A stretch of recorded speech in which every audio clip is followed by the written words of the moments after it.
Ah, Traveler, Paimon. It's been a while. As it happens, there is a letter here for you. One moment. Here. A letter? From who? Dear Diary, I'm Kale. I work as a trainee forest ranger under my master, Tighnari. I'm also studying at the academia. I've been getting better and better at reading lately. Mr. Al-Haytham says that the written word is a crucial medium for exploring the world and understanding oneself. That's why I decided to start this diary. That said, what should I write about?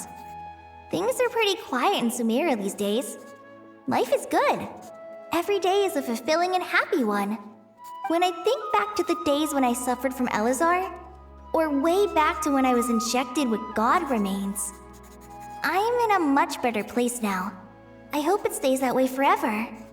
I'll leave it there for now.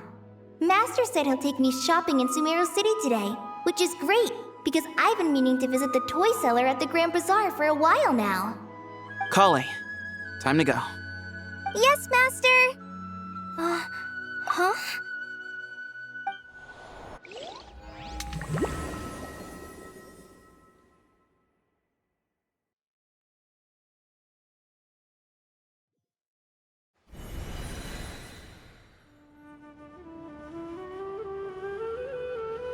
What's wrong, Kale? Is there something on my face? No, sorry. I didn't mean to stare. Did Master Tighnari send you to pick me up? Master Tighnari? What are you talking about? Tighnari is the General Mahamatra. He's probably busy arresting criminals in Sumeru City. I mean, if that's what floats your boat, I can introduce you, but... Wait, Master Tighnari is the General Mahamatra? But what about Mr. Sino? Sorry? Oh, you mean that guy who just joined the Vahumana Darshan? Rumor has it he's the leader of the Temple of Silence. If that's true, it's pretty impressive. Sounds like you've been getting to know more and more people since you joined the academia. That's great, but don't let your forest ranger duties fall by the wayside, okay? What's going on? Sethos is acting like he's my master, and Master Tighnari has taken over Mr. Sino's job. Is this some kind of prank? If so, it's a weird choice of prank. But anyway, Sethos doesn't look like he's joking. What is this all about? Hey, you're zoning out again. I'm gonna buy some tools for the rangers. Why don't you stretch your legs a bit? It's been a while since you last visited the city, right? Wait! He's right. It has been a while since I last visited Sumeru City. Was it always like this? I mean, it feels familiar, yet somehow... something seems different. Is this really Sumeru City?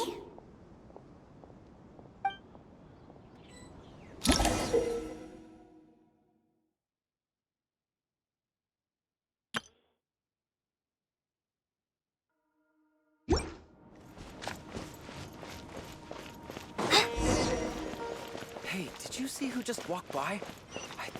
Would you like some fruit? It takes courage to maintain a peaceful money life, to buy too. that custom-made axe with... I heard that Sage disappears without a trace as soon as he gets off work. It's a little mysterious. Lord Kabe Bay, did you get a chance to review this month's accounts? Any feedback? You mean the version you sent over a few days ago? Yeah, I took a look when I received it. I was thinking that maybe our profit margin is a little excessive. I visited some of our commercial partners last month. Their earnings are very slim. Are you suggesting that we give up some of our profits for them? Well, since we have more than we need, yes. Making money for its own sake is pointless. Don't worry, I've already planned for it, and the numbers look fine. We can adjust the rates starting from next month. Also, about that designer you hired, I've had to revise his proposal 3 times now, but he just doesn't seem to... Let's cut our losses. Pay him his fee and send him on his way. I'd like you to get Layla on this instead. She was Cyrus's student, and she designed the Palace of Alcazarzare. Seems like a much safer choice. Who's sneaking around over there?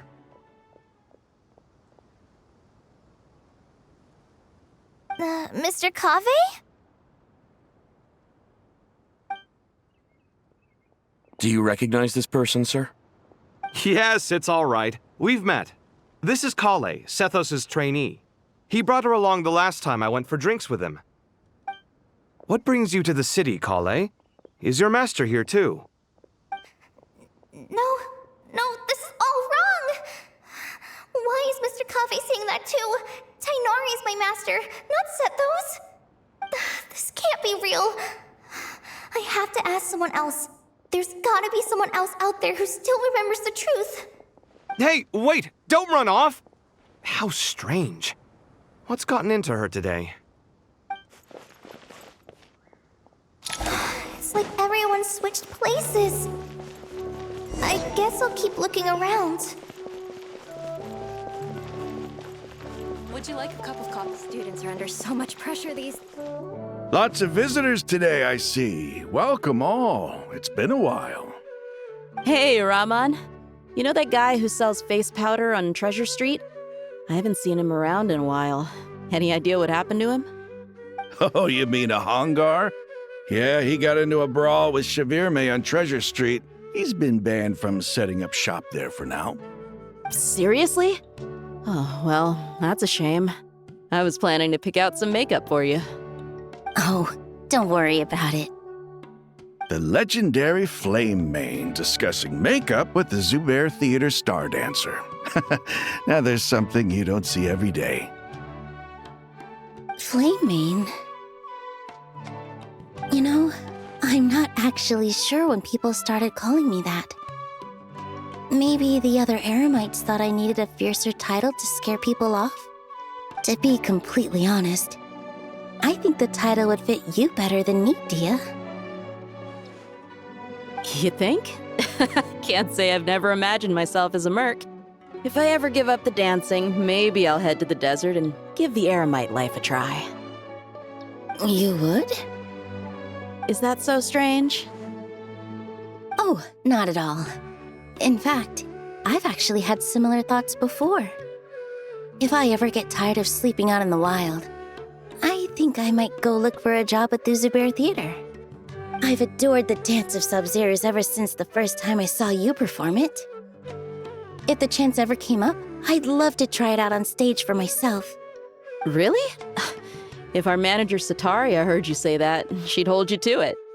Probably grab you by the sleeve and never let you go again. Hey, when that day comes, I'll do your makeup myself. How's that sound? Sure. If the day comes, I'd be honored.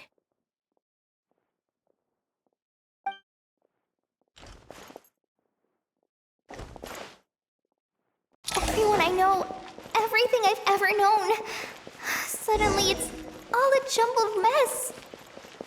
The question is, who's right? Them or me? Oh, my head feels so heavy. I can't think straight.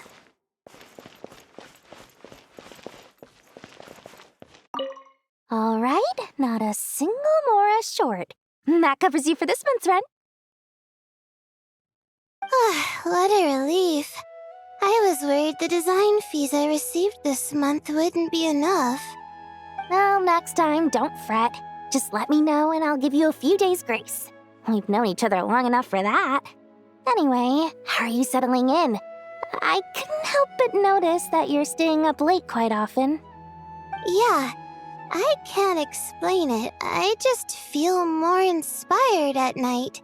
Once I get in the zone, I can race through a whole bunch of drafts, no problem. But what about you? I keep hearing you sighing these days. Is everything okay? Well, it's just... Don't you think this house is a little small? I guess I should be used to it after living here for so many years. But For some reason, I've been feeling claustrophobic recently. I want to move somewhere bigger. Once I've made enough Mora, I'm gonna buy a huge new house. As big as... at least as big as the Palace of Alcazarcere. That sounds really expensive. True. I'll never be able to afford it on a scribe's salary alone. I need to find another way.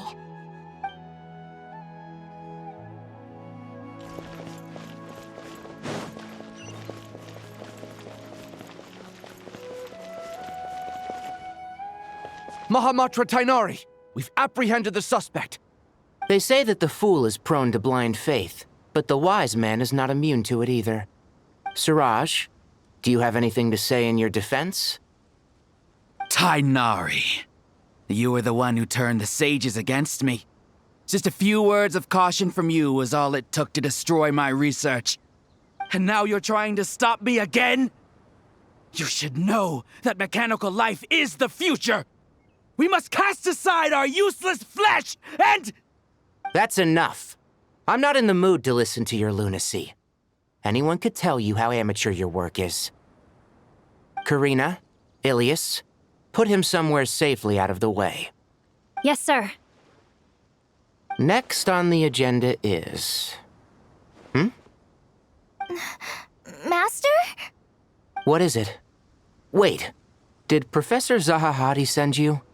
She's been encouraging me to take on an apprentice. Might be getting a bit ahead of herself there, though. No, Master! It's me! Kale! Listen to me. Something really weird is going on in Sumeru City. It's like everyone's identities have switched around. You're not the General Mahamatra. You're a Forest Watcher. Just yesterday, we agreed to come to Sumeru City today to go shopping together and... All right, there's no rush. Let's back up a little. Your name is Kale, correct? Although this is our first meeting, you do seem strangely familiar somehow. Is there anything I can help you with? No.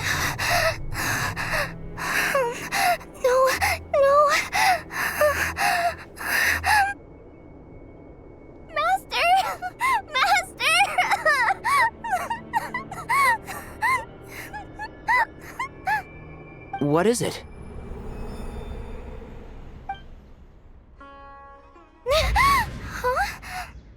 Did you have another nightmare? I've told you before, when you're tired, lay down on your back in bed and get some proper sleep. It's much better for you than napping on your front. Poor posture obstructs your breathing, which can lead to all sorts of weird dreams. Now, we're supposed to go shopping in Sumeru City today, remember? Cheer up. I'll take you to Hushang's. I heard he's got some new toys in stock. Go wash your face, take some deep breaths, and when you're ready, we'll head out. Okay. Thanks, Master Tainari. So it was just a dream. And yet, dreams can sometimes be a warning of things that will soon come to pass. Who said that? That dream felt unusually real, didn't it? Here's my suggestion. Since you're heading into Sumeru City anyway, you may as well tell Lesser Lord Kusanali about everything that happened. And just to be on the safe side, I think you should also inform your 2 traveler friends who once helped save Sumeru. I'd write them a letter if I were you. Time is short. A storm is coming from beyond the bounds of fate.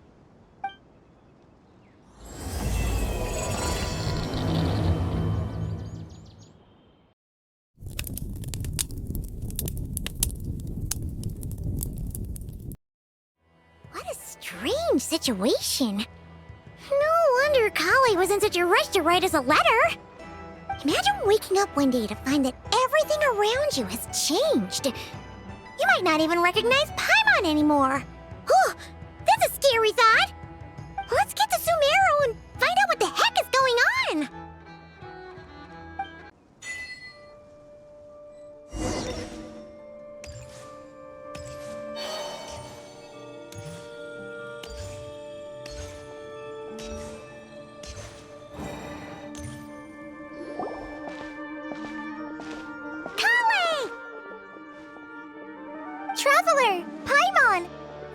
goodness! I'm so glad you made it! Of course! We won't let anything happen to you, Kale. So, what's going on in Sumeru City? Looks like lots of people are moving or something. Yeah, I was just gonna say. After I wrote my letter, Master and I went to Sumeru City and told the Dendro Archon everything that I experienced, from start to finish. She was silent at first. It seemed like she was deep in thought. Then the next day, we got told that she was ordering everyone to leave Sumeru City immediately and move to Caravan Rebot. The entire population of the city has to move? Not just Sumeru City.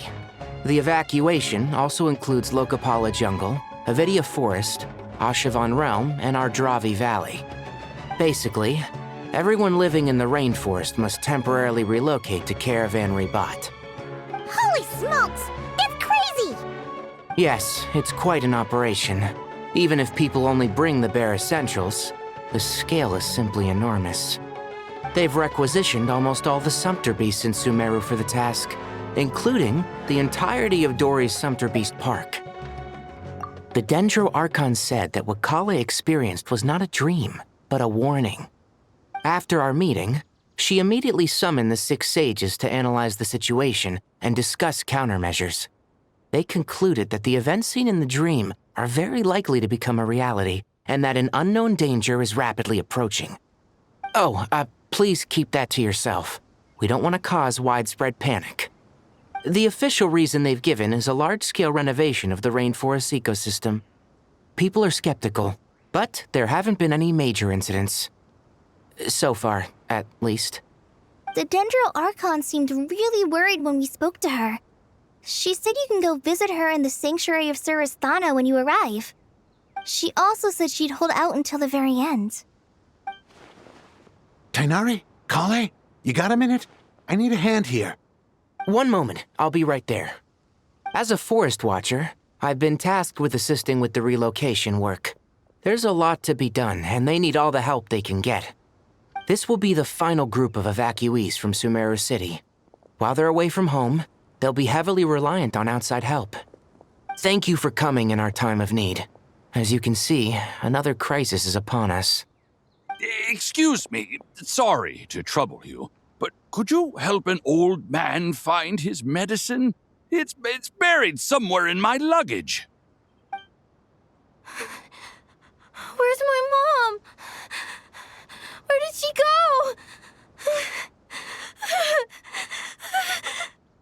go? Don't worry, it'll be okay. Those items are worth a small fortune.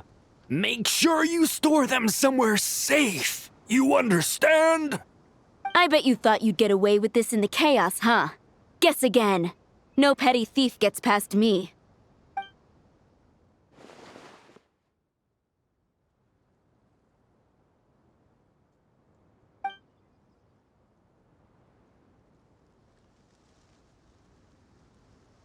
We should go help the evacuees. See you around. I'm so glad that you believed me and came all this way to help. It means a lot. Please stay safe. Don't worry. We may not know exactly what's going on yet, but as long as we stick together, we'll find a way through this. Goodbye! Look after yourselves! Will do. See ya!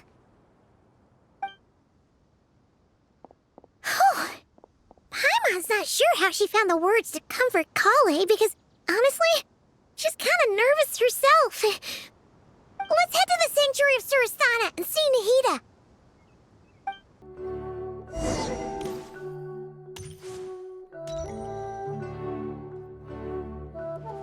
Who goes there? No unauthorized access to this place. By order of Mahamatra Sino. Are you blind? It's the Traveler and Paimon. Surely you've seen them before.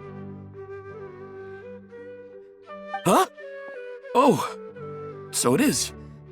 I'm sorry, I haven't been sleeping well lately. My nerves are a little frayed.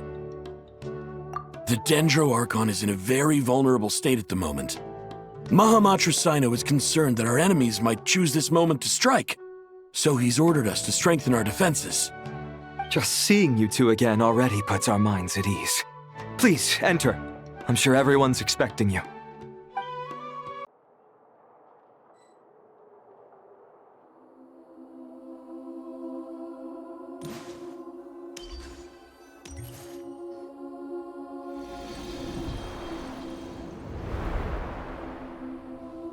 Traveler, Paimon, you made it.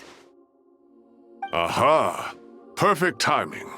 Reliable helpers like you are just what we need right now. Oh, it's good to see everyone again. Kawaii gave us a rough idea of what's going on, but we still have a lot of questions. What kind of danger is Sumeru City in exactly? And how come everyone has to move to Caravan Reebot? At this stage, we can't be certain. We're investigating, but no definitive answers yet. I take it that Kale told you about her strange dream? Yeah. Apparently, everyone in Sumeru City was acting super weird. Even you guys. It was like you'd all switched places. That's right. Kale and Tainari reported the situation to the Dendro Archon. She believes that it wasn't merely a dream, and that whatever it was has something to do with Irminsul. It's a reasonable inference. Only through Irminsul can people's memory and cognition be so significantly modified in such a short time.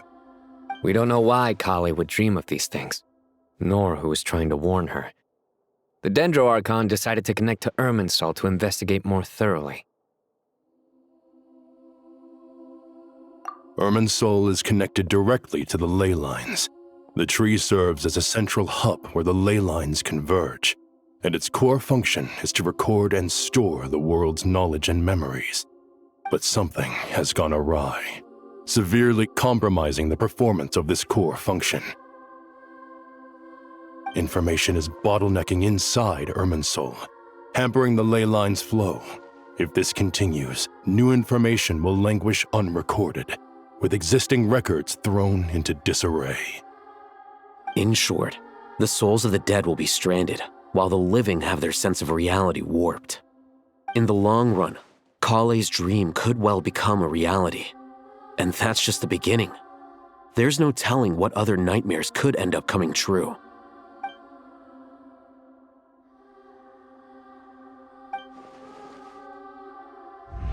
I have come this far, to use my death to open the gates of the ley lines to my people.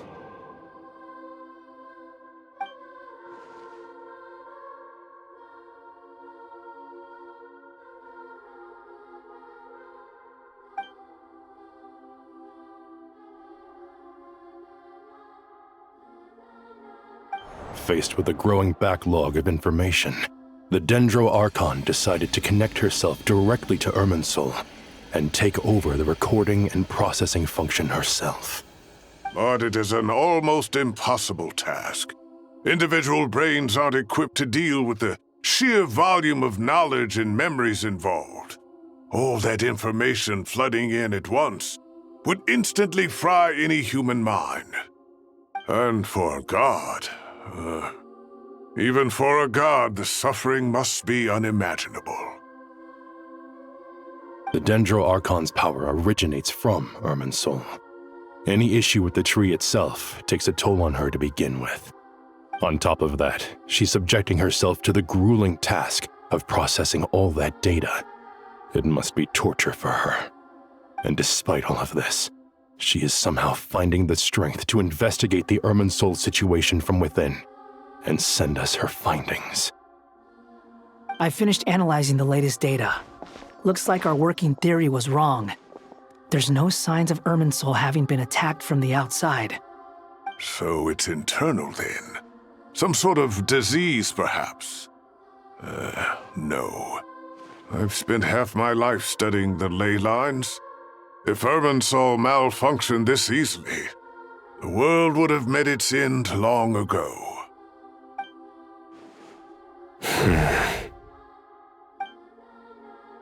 Sino? What is it?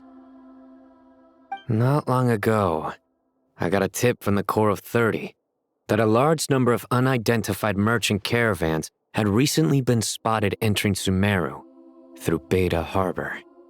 At first, I suspected that they might have something to do with all this, so I sent some people to investigate. But if Irminsul wasn't attacked from the outside... Don't you think there are more important things to worry about right now than guessing who's behind all this? It's been over 12 hours with no new intel. If even the Keeper of Irminsul is this badly affected, you can imagine how bad things are in there.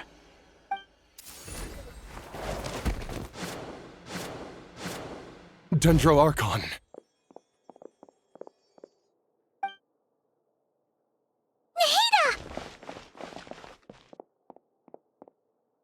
What's wrong? Her breathing is weak, and her elemental energy levels are dangerously low. Looks like it's time to move to the backup plan.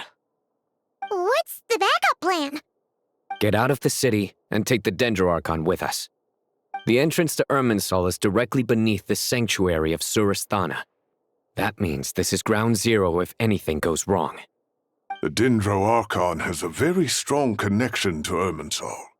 But theoretically, this connection should grow weaker with distance.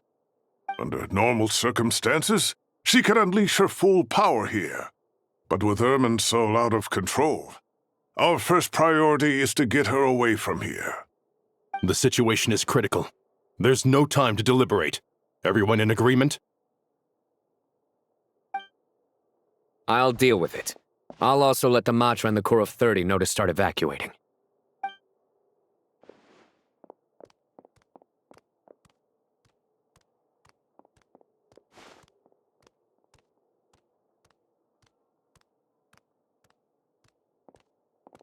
Let's go. No sense grieving when there's nothing more we can do. Agreed. We'll be back as soon as this is over.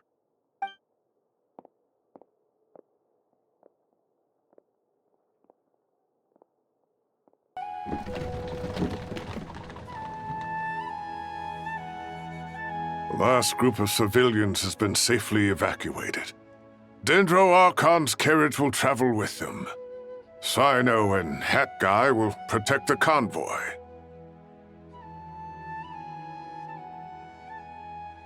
With the Dendro Archon in a coma, we've lost our means of investigating the situation. And with Irminsul still deteriorating, we have no choice but to evacuate Sumeru City. Feels as though we're being pushed along by an invisible hand. Stop moaning, Cyrus. We're the teachers here. We should be showing a little more confidence, don't you think? A wise judgment. Let's move out to Caravan Rebot.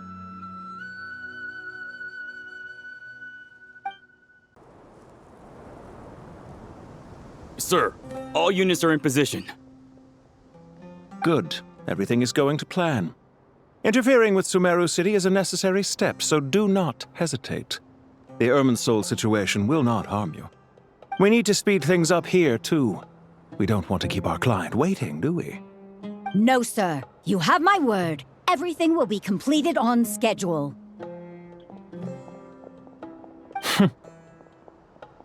They say that fervent ambition attracts the favor of the gods, and with it, a vision.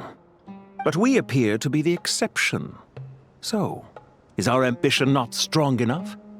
Or does it threaten the very foundations of this world?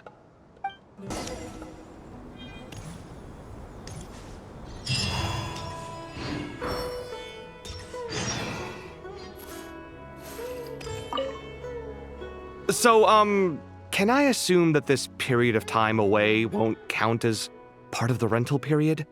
Maybe we should deduct it from next month's payment. Sure. Great!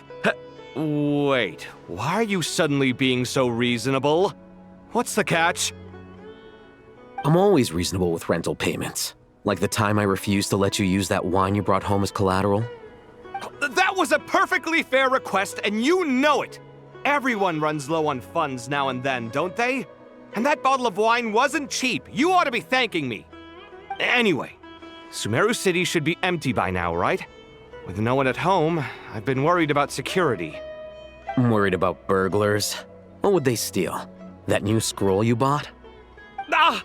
I'd almost forgotten about that. Oh, I only went and hung it up in the most conspicuous spot in the house. If anyone breaks in, it'll be the first thing they see. Well, no one but you gave it a second look while it was on display in the shop.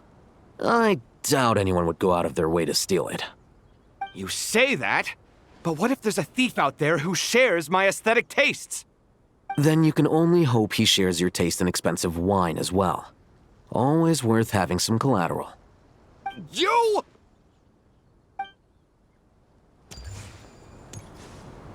Yep. Huh?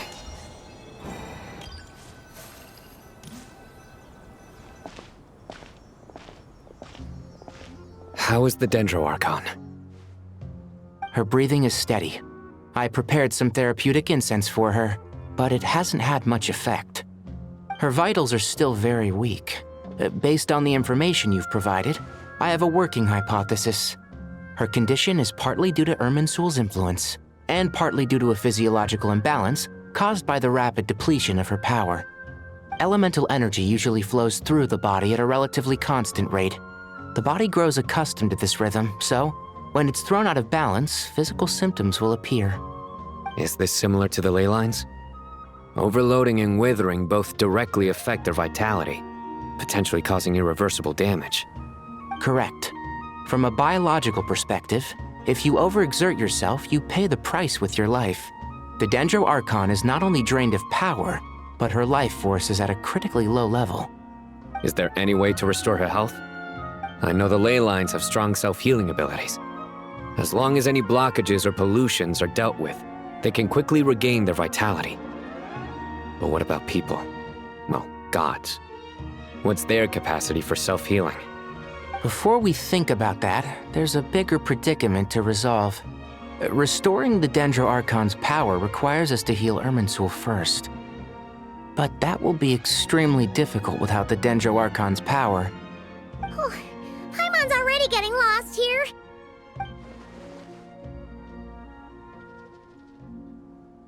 Master Tighnari and Cyno look so serious.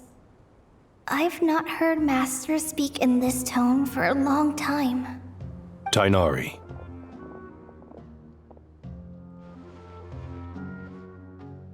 Master Nephis, sages.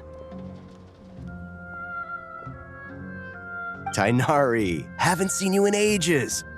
Have you gotten taller? Or did your ears get longer? Hopefully the former, Uncle Baladuri. Cyno, where's Professor Cyrus? I thought he'd be with you. He went out into the wild to investigate the situation. He said that the Irminsul anomaly will likely start to affect the real world soon. He shouldn't be trotting around alone at his age. Which way did he go? I'll look for him later. Would someone mind introducing us? Ah yes, of course. Allow me to do the honors. I'm sure we're all familiar with the Traveler and Paimon. They're the heroes who helped foil Azar's conspiracy and save Sumeru. These gentlemen and I are the 6 current sages of the Academia.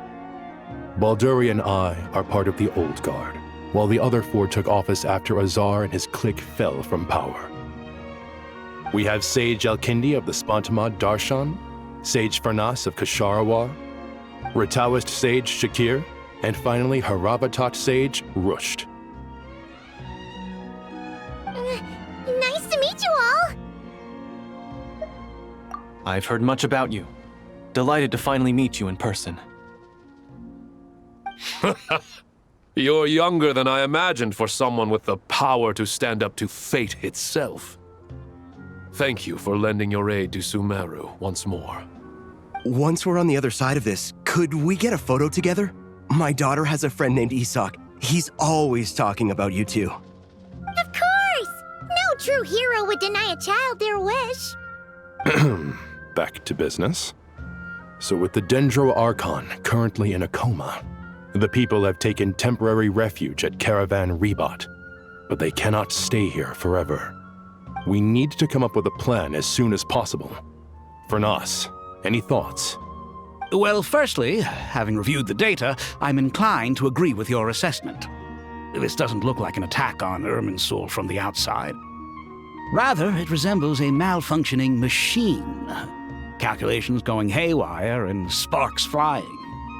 That being said, before we consider how to fix it, we need to understand precisely what has gone wrong. Furthermore, we somehow need to ascertain this without relying on the Dendro Archon's power. We have no direct access to Irminsul. However, we might be able to gather the information we need from the ley lines. Study the branches to learn about the trunk, in other words. Wait, is that what Cyrus is up to? No wonder he ran off to research in the wild. Curse's always one step ahead of me, isn't he? I heard that while in the sanctuary of Surasthana, the Dendro Archon had to serve as the central information hub herself. This is a clear sign the situation within Irminsul might be far worse than we can imagine. Irminsul is vital not just to the safety of Sumeru, but to all of Teyvat. We must be the ones to bear responsibility for this world. To be on the safe side, I think we need to consider some backup plans. Are you saying we should consider a scenario in which Irminsul is completely destroyed? I'm merely pointing out that the possibility exists. You have a valid point. But until worst comes to worst, I believe we should focus our efforts on resolving the Irminsul anomaly and helping it recover. Kale, I understand that you were the first to foresee this crisis. If it's all right, I'd like to talk with you about it in more detail. Of course, but even I don't know how I came to have that dream. If there are no signs of external damage, could it be a stress fracture? Metals tend to suffer from this issue with long-term use, and Irminsul has existed for centuries, after all. It's possible, but surely a stress fracture would be more likely to cause a complete shutdown rather than chaos. Sages, General Mahamatra, sorry to interrupt, but something has come up. What happened? Some citizens didn't believe that Sumeru City was really in any danger. They slipped away and hid during the relocation, intending to return home. How many people are we talking? About a dozen. Sakura found them while on patrol, but they appeared to be suffering from psychosis. For whatever reason, they were trying to kill each other. By the time we arrived, there were only 2 survivors. One was unconscious from their injuries. The other tried to attack us, but was subdued. Where did this happen? Near Yasna Monument. That's not far from Caravan Rebot. Master. I know. The Irminsul anomaly is beginning to have effects in the world. I didn't expect it to spread to Yasna Monument so soon. It almost feels like we're being chased relentlessly, with no time to catch our breath. Sir Cyrus said the same thing. He sent me back to report in, while he continues investigating. I'll go join him. Count me in too. Don't let my age fool you, I can still fend for myself. Very well. Meanwhile, the rest of us will continue discussing our next steps. Get back soon. Take care of yourselves. It's getting dangerous out there.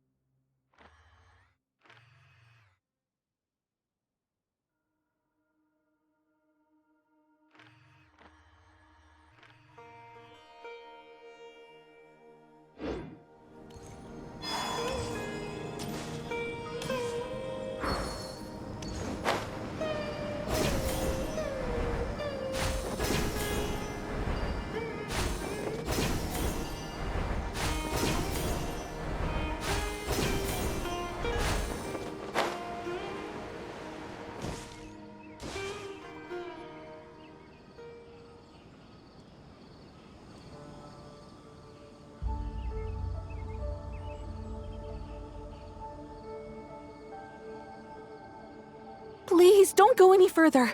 As you get closer to Sumeru City, there's no knowing what dangers you might encounter. So this is our mentally disturbed man? I'm going to gut you all!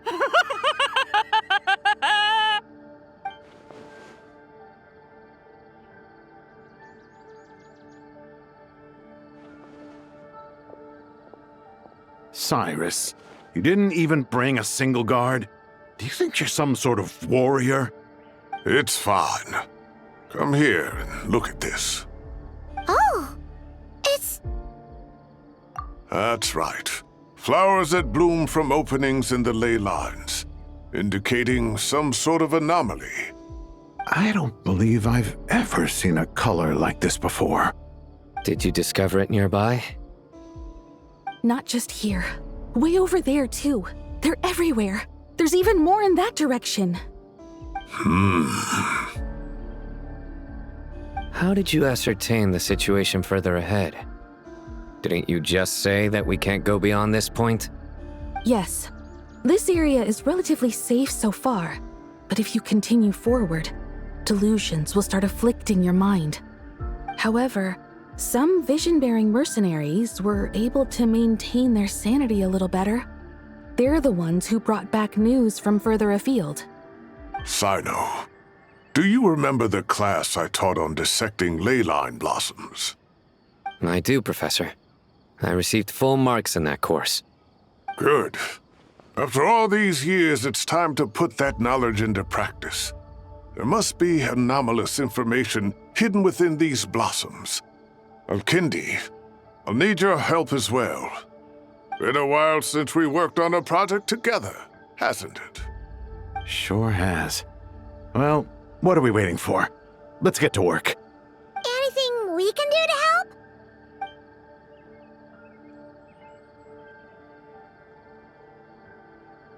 Will you need my help? All right, well, don't go too far. There's too many unknowns at this stage.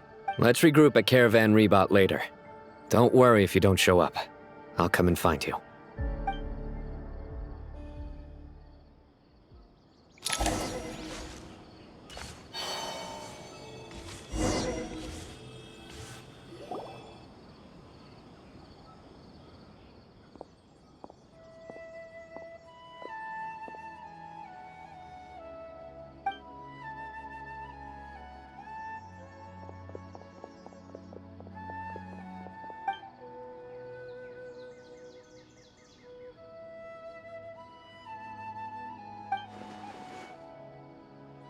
That should be the heart of Oasis.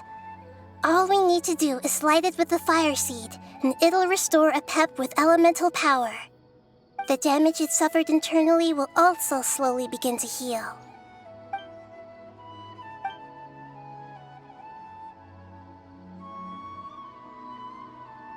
What is it? You thought of something? Really? Then let's get back and tell the others! Whew. Glad to see you've returned safe and sound. Any longer and we would have gone out looking for you. Well, this is a nice surprise. Paimon sure feels better with everyone we know here. We've made some progress, so let's start by giving you and Paimon a quick update. By dissecting the ley line's blossoms, we've been able to deduce that although Irminsul is experiencing an anomaly, it has not completely rejected access from the outside. The Dendro Archon has the power to connect to Irminsul, but there's also another way. I assume you recall the devices everyone was wearing when you first arrived in Sumeru? Devices? Oh, wait. You mean... The Akasha terminals? That's right. Of course! It's been so long, Paimon almost forgot all about the Akasha. Wasn't it shut down, though? Yes, but although the system isn't currently operational, the technological infrastructure is all still there.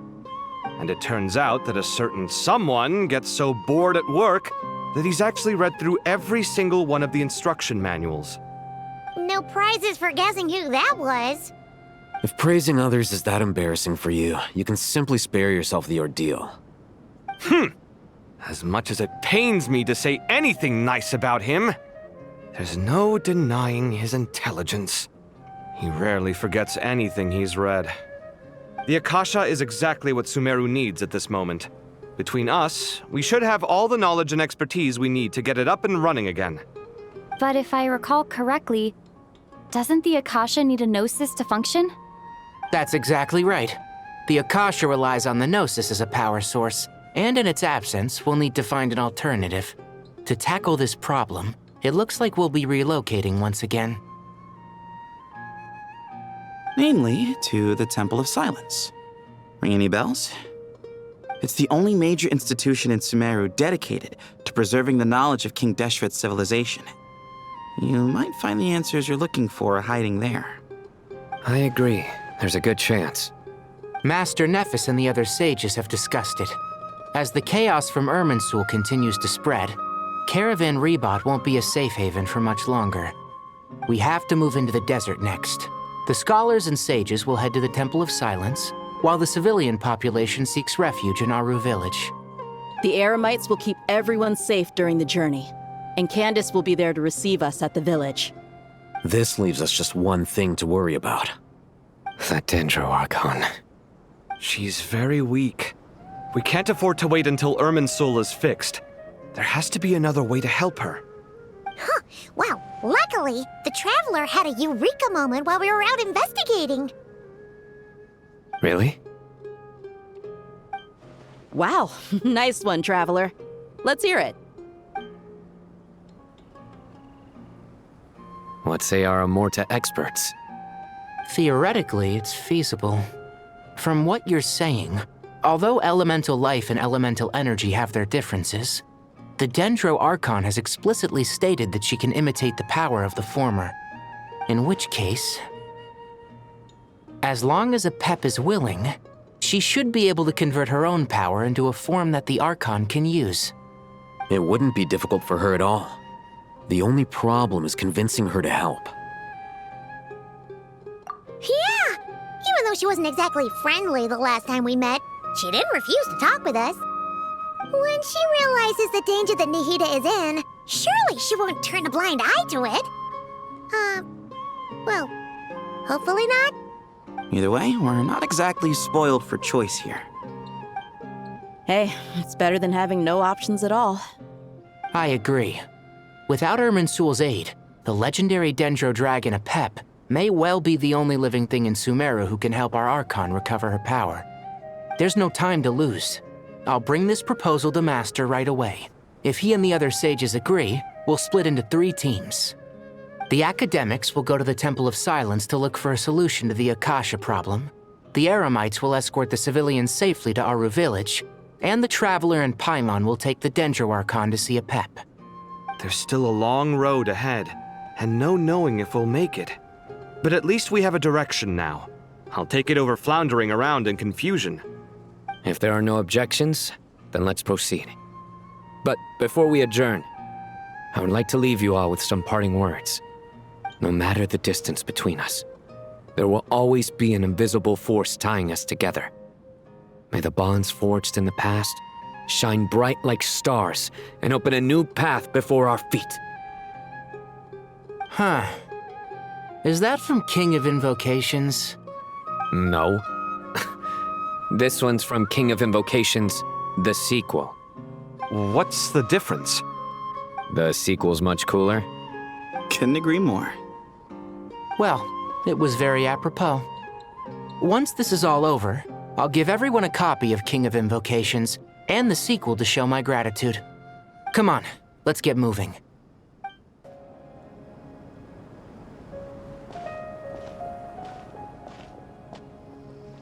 Tighnari has brought me up to speed. I approve of your plan of action. But we can't proceed with everything right away. The people need to rest.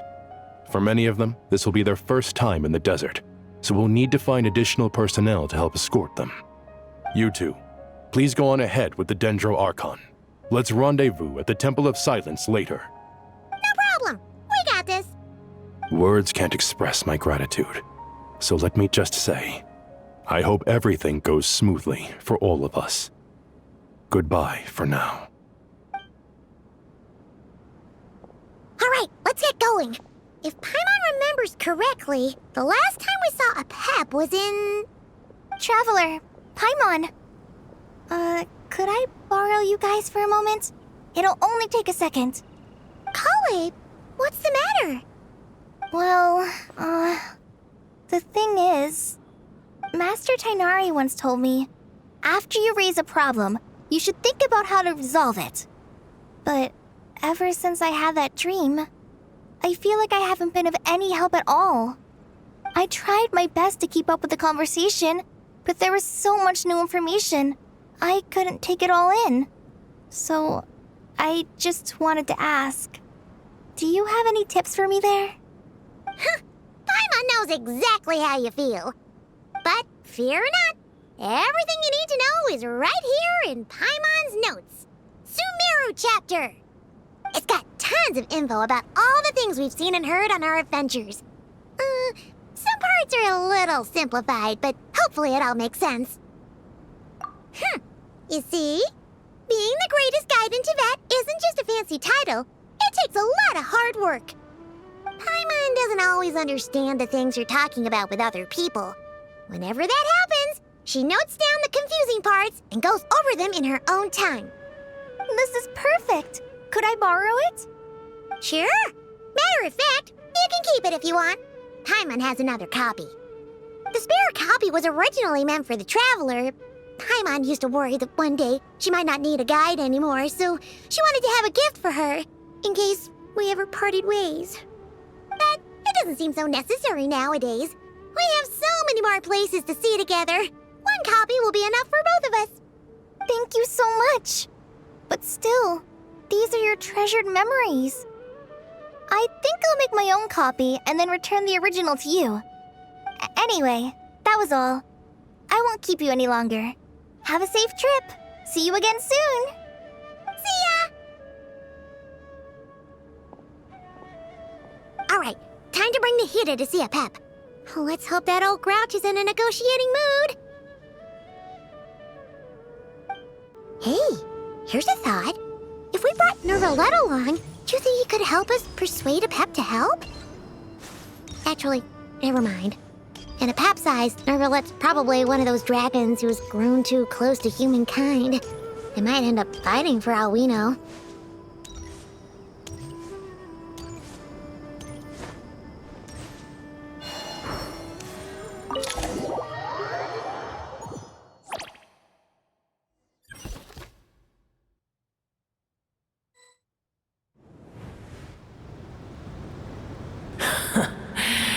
I had a feeling your kind might come calling. The ley lines are in disarray. Something has gone wrong with Irminsul, yes. Even from a great distance away, I can sense that Sumeru is headed for destruction. You who took our home from us, prepare to watch as your own world is plunged into oblivion. Oh, how the cycle of history comes to a poetic conclusion. This isn't a joke, Apep! Nahida's in grave danger! Can you please help her? Is she now? Then do explain. For what reason should I lend Buer my assistance? The age of the dragons ended long ago, and the world that replaced it is under the dominion of the heavenly principles. In choosing not to side with your enemies when the heavenly principles' rules began to relax, I have been merciful enough. Do not forget that I have no love for this world you hold so dear. Apep, if you truly despise gods and humans so much, well, after the great humiliation of being helped by a god in the past, shouldn't you be jumping at this chance to balance the scales? Now that is a compelling reason. When El Ahmar plotted against me and I was tortured by forbidden knowledge, it was Buer who saved me from agony. And though I regard with shame the pity of my enemies, to receive aid without repaying it would likewise tarnish a dragon's dignity. Oh, tiny Buer, puny humans. Just this once I shall deign to show you the true power of dragonkind. Whoa! It's happening!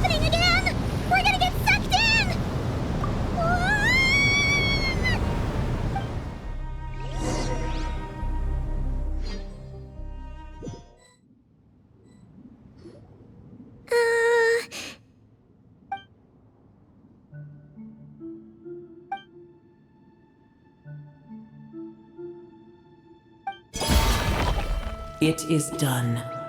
The heart of Oasis is supplying her with life force as we speak. It shall not be long before she recovers. But I should warn you, Booer's existence is closely intertwined with Irminsul. Unless the issues plaguing it are resolved, she will never completely recover her former strength. Oh, thank you. Spare me your words of gratitude. You may also spare me your feigned concern.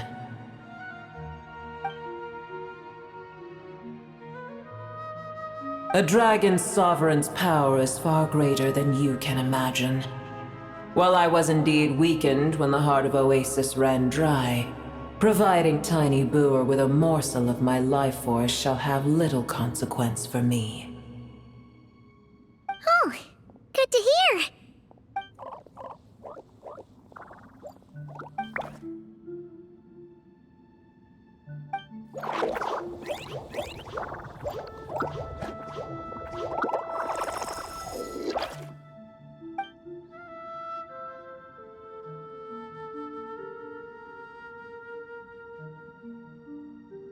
Ever held in high favor, I see. Oh, well, you know. The compliment was sincere. Simply accept it.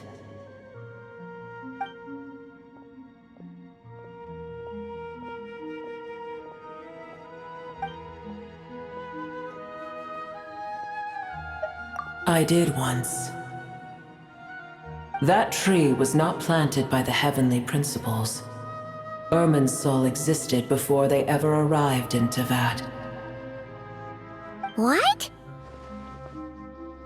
There was a time when it belonged to Tevat, to dragonkind. Its appearance and function then differed greatly from today. The ley lines flowed with an abundance of a familiar, primitive form of elemental energy. You may know it as the power of the Light Realm. The heavenly principles usurped and refashioned Irminsul, made it serve humanity, and used it to anchor the fate of the world. Yet in the end, humanity has failed to protect it. Heavenly principles, God of gods. It makes me sick. The enmity between your kind and mine can never be bridged. As things stand today, holding a grudge against you would serve no purpose. But there will come a day when we reclaim this world for ourselves. The opportunity will arise no matter how long we must wait. I can already sense that far away from here, the Hydro Dragon has wrested his authority from the hands of the usurpers. Though we have yet to meet, I know that we are both preparing for our revenge day and night. Uh-huh.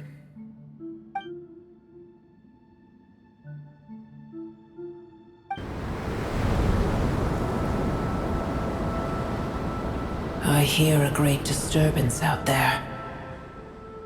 Huh? What is it? Sandstorms come. The Jinn. I see. Another calamity approaches. You both seem restless. Let us part ways here. Booer is safe with me. Once she has recovered, I shall return her to your side. Oh, thanks again.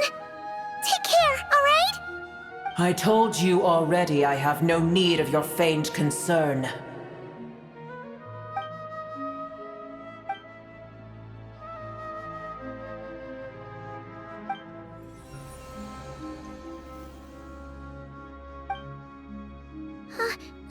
Nahida?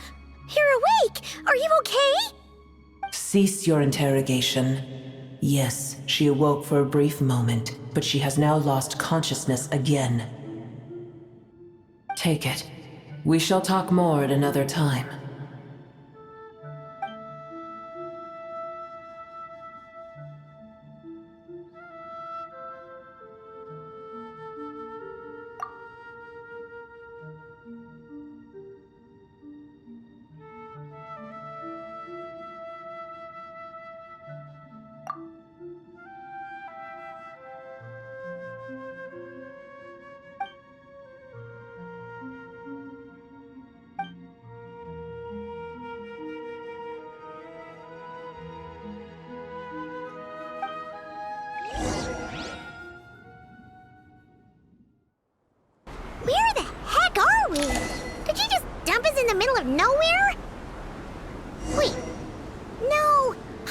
members now. The Temple of Silence is over that way. Come on, let's go find the others.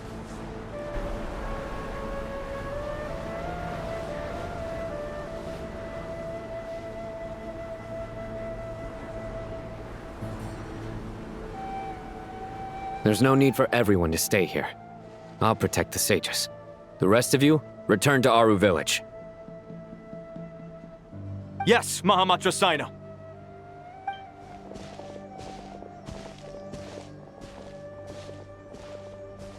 Sino! What's going on? You're back. How is the Dendro Archon? What a relief. It's the Jinn. Countless Jinn have stirred up violent sandstorms across the desert, blocking our path to the Temple of Silence. Tainari and Kale have returned to Aru village to help. The Jinn are being highly aggressive, so both the village and the merchant caravans require protection. It's just one thing after another. Where did all of them come from anyway? In all my trips to the desert, I've never seen anything like this before.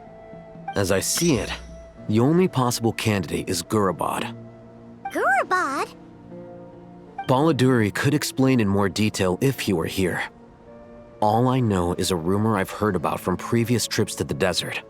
Supposedly, a great number of dormant Jinn lie sealed beneath that city.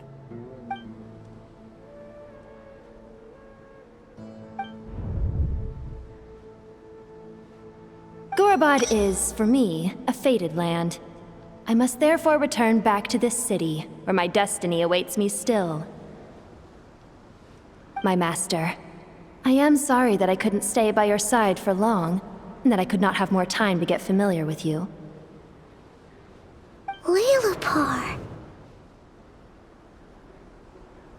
Yeah, we once said goodbye to a friend there. Well, maybe not a friend exactly, but someone we met on the road anyway.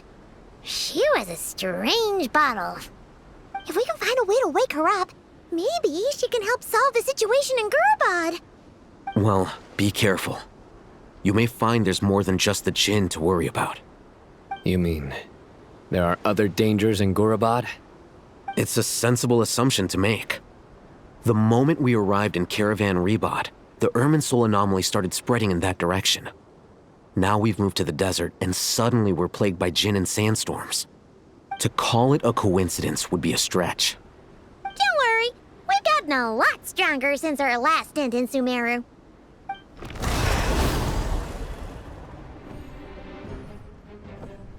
Ah! When did they show up? It appears the monsters native to the desert have been stirred by the Jinn's activity.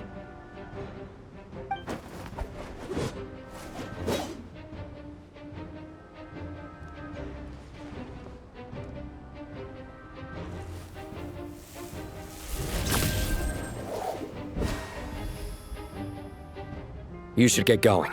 We'll take care of things here.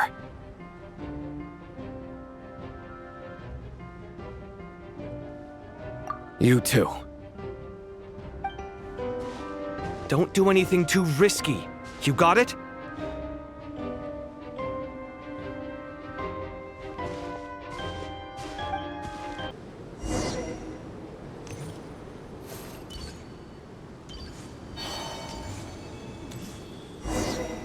The Jinn are swarming out of Gurabad! Looks like Elevation was right! Let's get inside and see what's going on!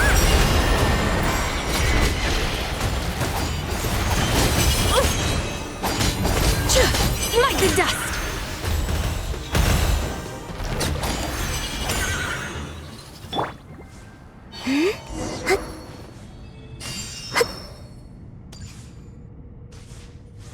They just keep coming!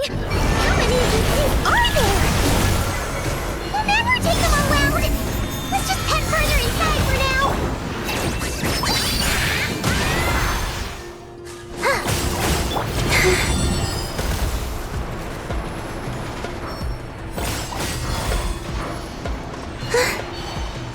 Target spotted! All units at the ready. The Patchouli? They must be using this place as a stronghold! Are they the ones behind all this? Fighting Jin with one hand and Patchouli with the other? This is pure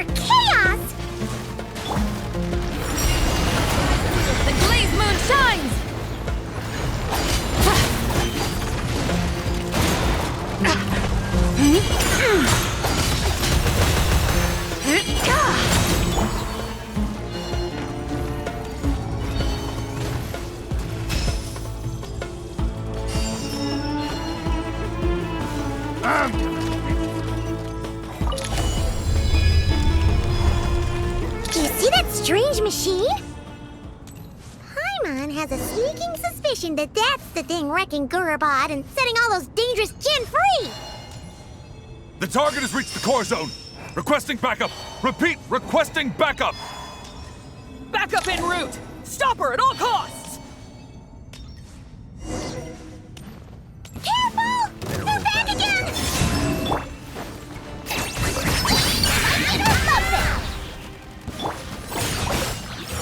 Lofty wisdom will show us the way! Success! Nice one, Traveler! Let's keep going!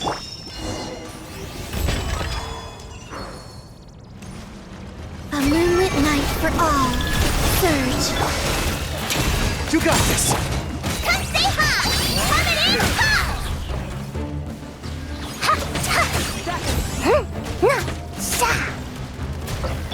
Without further ado, smite to dust!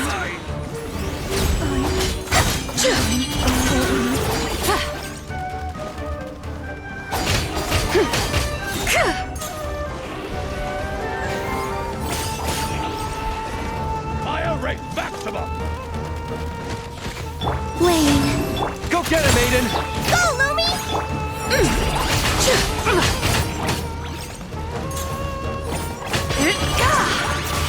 This hunk of junk's gone kaput!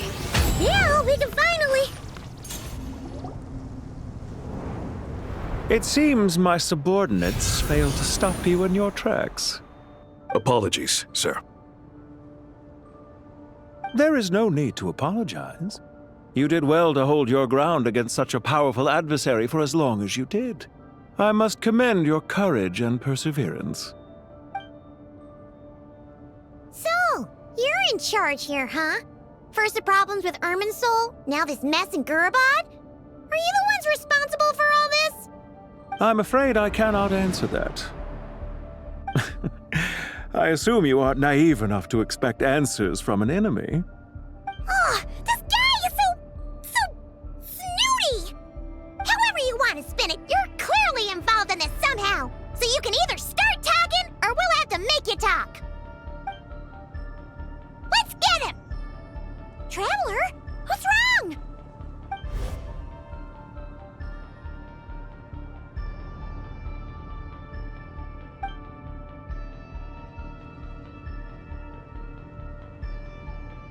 You're remarkably calm.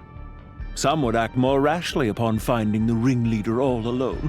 But you keep your cool. Even as your enemy, I must applaud you. Did you show yourself just to say that? Is this you trying to take back control of the conversation? Unfortunately, I really don't have anything to say to you.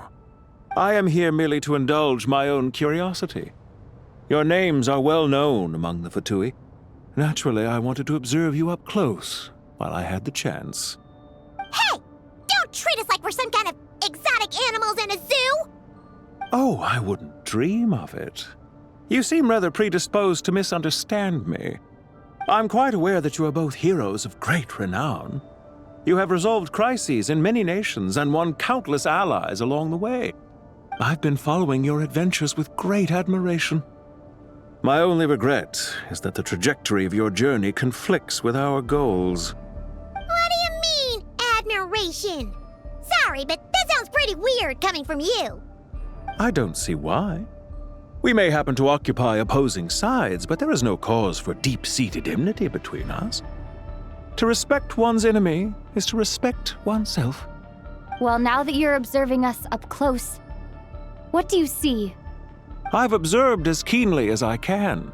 Yet, while I endeavor to understand, your true strength remains a mystery to me.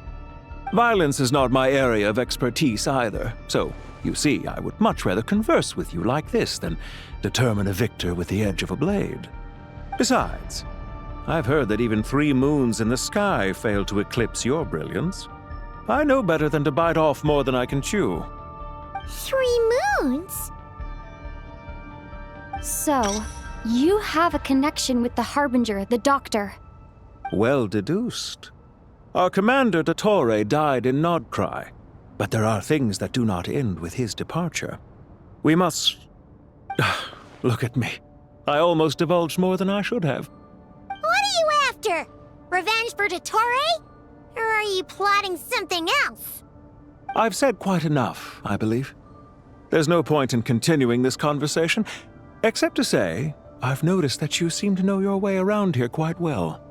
A repeated visitor to Gurabad, are we? Ugh. I'll take that as a yes. Then I'm sure you'll have heard the story of this place. The mother of the Jinn, Lilupar, and the tragic tale of her vengeance that spanned 3 generations. It was right here that Lilupar once helped the wise to ascend to the throne. But from that moment on, every king who sat upon it was corrupted by power. These degenerate rulers lost control over their nation, and with it, the right to occupy that exalted seat. What are you trying to say? I once admired you for your adventures. That is the earnest truth. But it appears to me that your journey serves ultimately to uphold the rules of this world. Are these rules truly just? Does the heavenly principles rule with wisdom or folly? And how can we be sure that the 7 who wield authority over the world will not be corrupted? Do you seriously think you're gonna convince us of anything? Convince you? I'm sure my commander already tried that. Why would I waste my breath doing the same? If a few words from a stranger were enough to make someone completely change their stance, it would only prove that they never had a firm will to begin with. I am merely stating my position, so that we might understand each other better. One's enemy in the present may not necessarily be an enemy for life. As for what game I'm playing here, I'm simply buying some time. But now I must bid you farewell. It was a wise decision not to attack me immediately.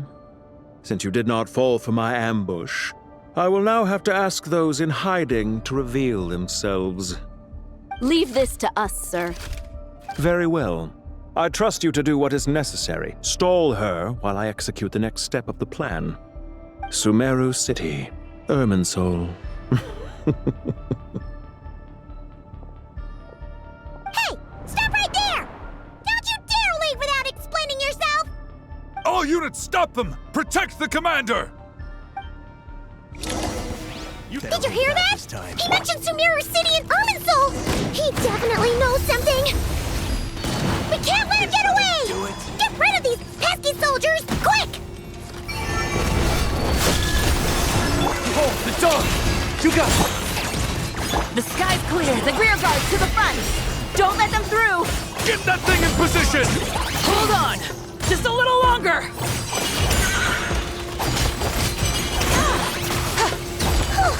We finally beat them! That mysterious guy can't have gotten far! Let's catch up with him!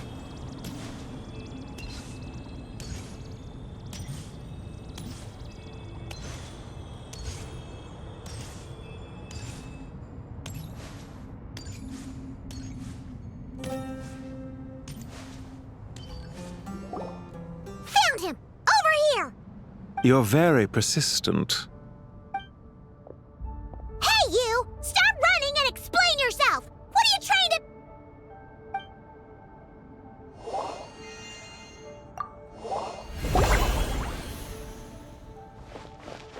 What's this? Relax. A small trap like this won't be enough to hold you. The sandstorms from Gurabad will die down soon enough, but this small window of time was all we needed to launch the next phase of our plan.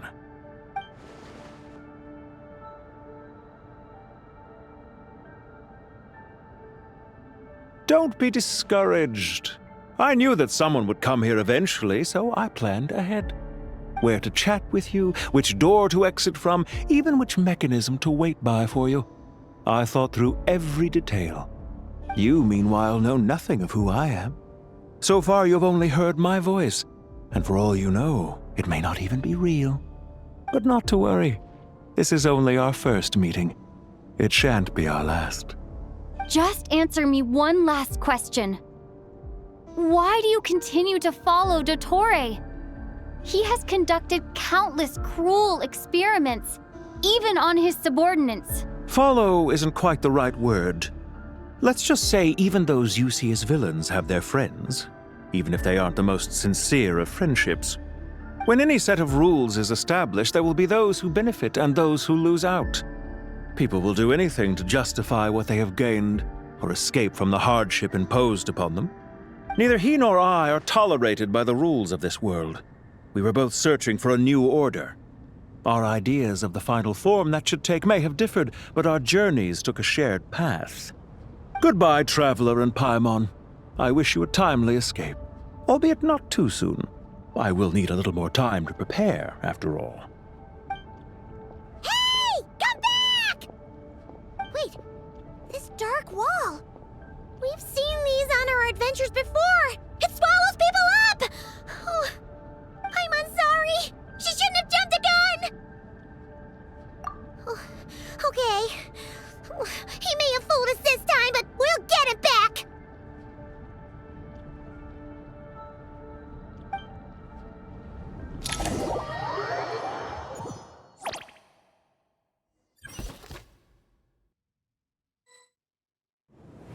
Sino and his team are guarding the north. We'll take this side. There's so many Jin.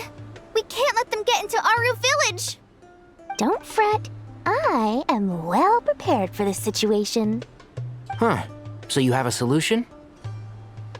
Perhaps you're unaware that I have a trusty genie partner of my own, Plumpy. If I send her to negotiate with the others, this whole thing will be resolved before you can say Mora. Off you go, Plumpy!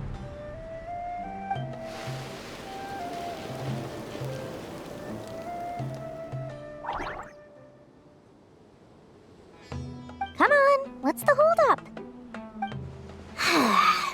5,000 Mora. 20,000 Mora.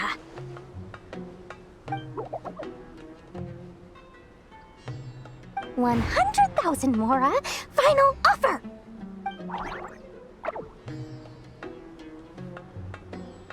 Ah, so she's a hired partner.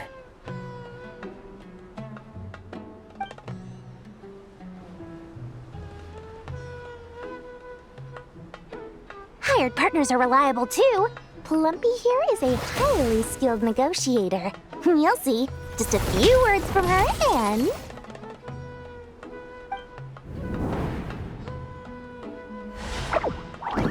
Plumpy! Don't you Jin have any respect for the rules? This was supposed to be a negotiation! How dare you treat my messenger like this? You wanna play rough? You can play at that game!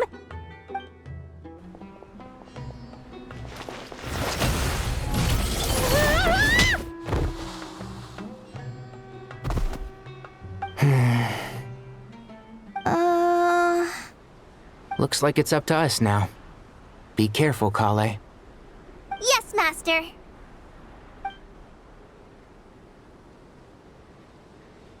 What happened? How did I pass out? Never mind. Maybe it's time for revenge. You know, this reminds me of when you first arrived in Avidia Forest. You were trying to help a child retrieve a lost toy when you stumbled upon Spino Crocodile territory by mistake. Yeah, I remember. Our first time fighting side by side. Fighting side by side? I seem to recall swooping in to rescue you with a team of forest rangers. There's too many of them! I can't believe I used 12 rare items in one battle. Ugh. I shudder to think how this is going to affect this month's accounts. The sight of that glaring deficit might be more than my poor heart can take. Tainari, how's the situation on your end? We held the line, though it was a close call. But it looks like they're preparing for another attack. Has something happened? They've breached our defenses in the south. The Jin are pouring in. We're moving the villagers to the north as we speak. We're hemmed in. This is getting precarious. Our margin for error just got a lot smaller. That's why we wanted to confirm your status. We need to consider our next move carefully. Bad news! Another line of defense has been breached. Kale, go with them and assess the situation. Dory and I will hold the line here. But Master! Even with 3 of us, we barely managed to. This is not a discussion, Kale. Don't worry about us. She clearly still has plenty of tricks left up her sleeve. Wait, you can't pin all your hopes on me? Oh, great. I've almost run out of the things I brought with me, and the rest is back at the caravan. I should be able to hold out for a little longer, but still... Master! Need any help?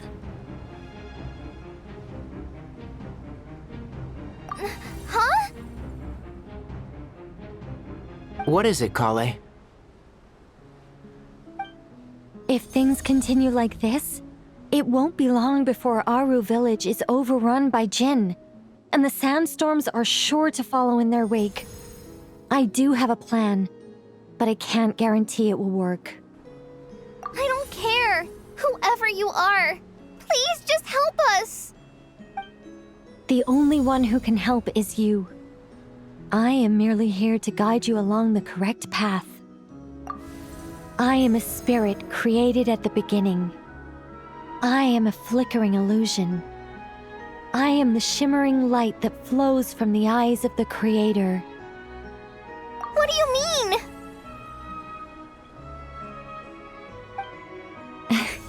It doesn't matter. You don't need to understand it. Just repeat after me, one line at a time. Watch out! Jinn incoming! I am a spirit created at the beginning. Here goes nothing. I am a spirit created at the beginning.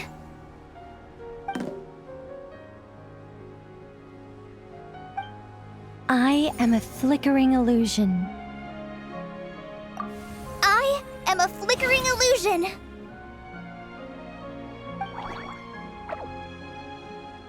What's wrong, Plumpy?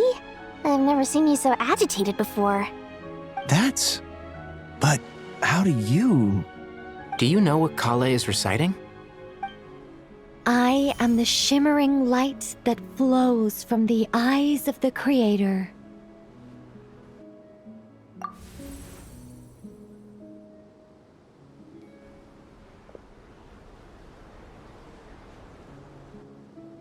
I am the shimmering light that flows from the eyes of the Creator!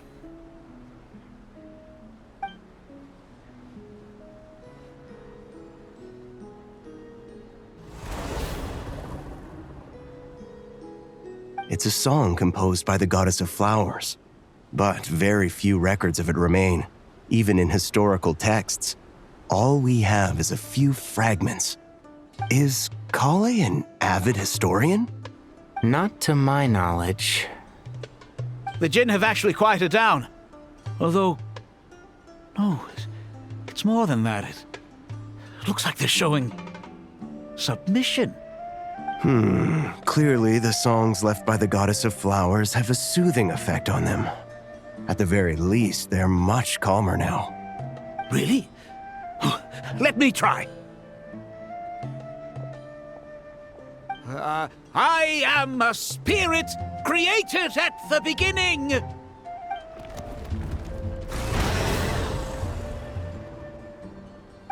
Don't stay away. I'll stop. I'll stop.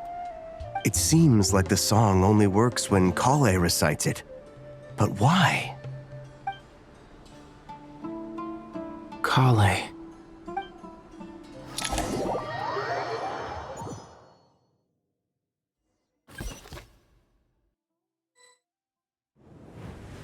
Yeah! Any luck?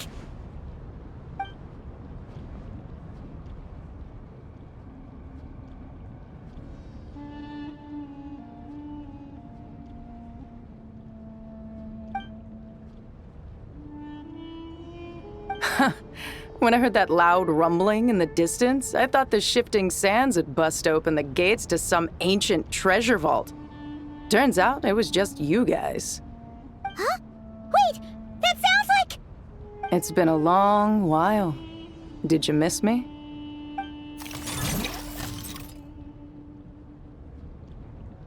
Jet! Ben!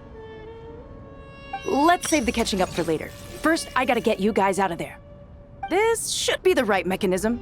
Ben, can you handle it?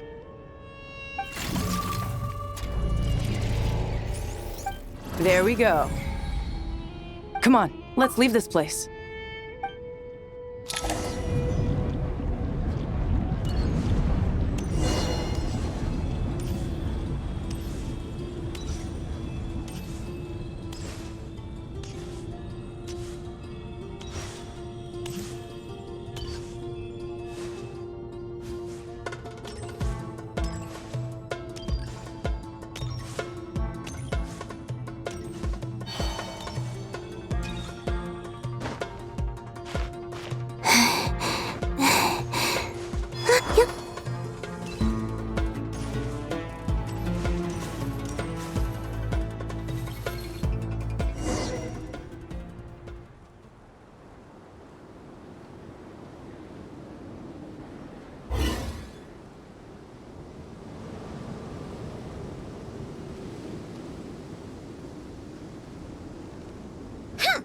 Those Fatui sure made themselves scarce. It's like they were never here. The Fatui? They came to the desert again? Yep. No idea what they're planning this time. They were being very coy about it. How have you been, Jet? Well, since we last met, I've started my own band of mercs. We've actually made quite a name for ourselves. Oh, yeah. On a slightly different note, I have some good news. I finally took care of Masaira. Not much to write home about. It was just another day. Found his hideout. Dragged him out of his cozy little bed. He tried to talk me into seeing his point of view, as usual. But I'm way past that by now. There was nothing he could say to save his life. What about you guys? Bet you'd forgotten all about me and Ben, huh? Of course not! We're super duper best friends! Wow. Sounds like I should make time to visit some other nations too. Anyway, what brings you to Gurabad? Oh, right. Paimon almost forgot. We're here to look for Lilupar. That bottle? Seriously? Yeah! We need her power to calm the Jinn and stop the sandstorms. Here's hoping we actually manage to find her, after all the trouble we've been through. Surely, with everything's been going on in Gurabad, she must have woken up, right? Only one way to find out. Let's see. Aha! Found!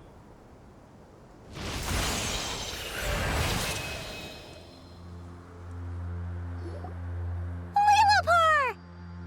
What a long dream that was. It's been a while, my master. Oh, and you're here too, little wildcat. The four of us back together again. Imagine that. After we last parted ways, I merged with the land beneath Gurabad to suppress the dark calamity stirring in the depths. It rekindled the flame of vengeance within the Jinn, depriving Gurabad of any hope of peace. I fought against it for a long time, until one day, I sensed a change in a foreign land to the west.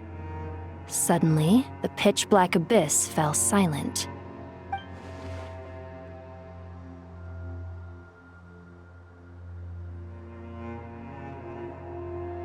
Once satisfied that that dark power could no longer bewitch the Jinn, I too fell into a deep slumber, from which I have only now awoken. Why have you returned to Gurabad, my master? And why is my sand-swept homeland in disarray once more? Well, basically, Sumeru's in danger and a lot of our friends are affected.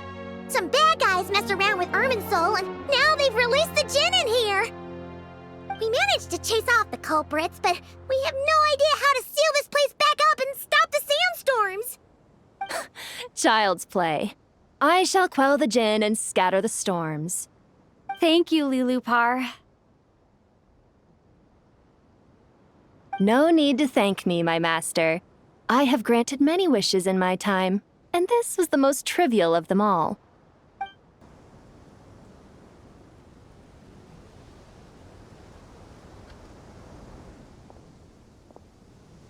The sandstorm's gone.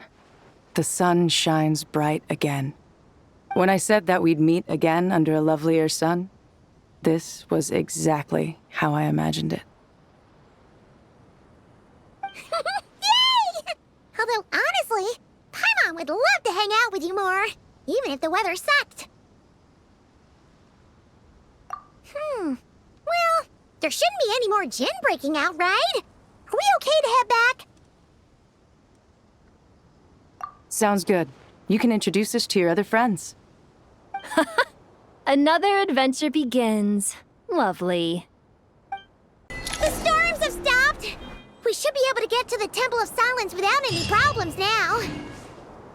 Time to regroup!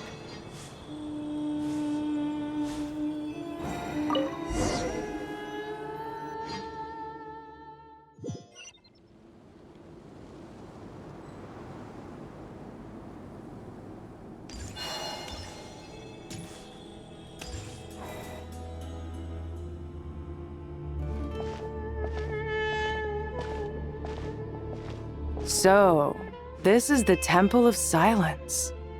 I've heard the Nagarjanites mention it in passing, but I never imagined it would be this big. It's colossal. I thought the temple moved to the rainforest ages ago. When did they scamper back into the desert? I don't know. This plan sounds a little too risky for my liking. Even in King Deshret's day, this was experimental technology. We have no idea what could happen if we activate it. Well, unless you know of another viable alternative for the Akasha terminal, I'm afraid this is our only option. The plan is sound, and the risks are manageable. However, if we are to proceed, we must act quickly. The scale of this project is enormous. Even with Kaveh, Faruzan, and every other scholar of mechanics working on it full-time, the proposed modifications won't happen overnight.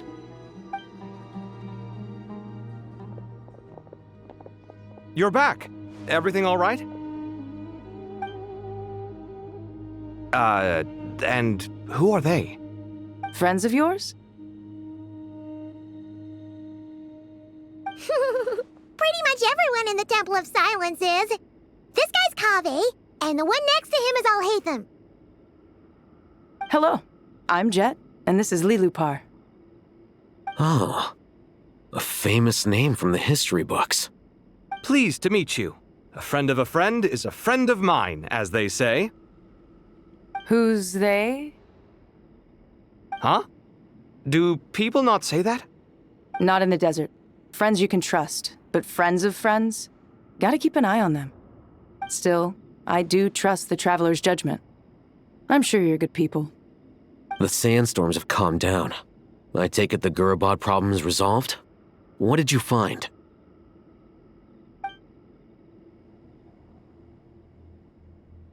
And after getting all smarmy with us, he trapped us there.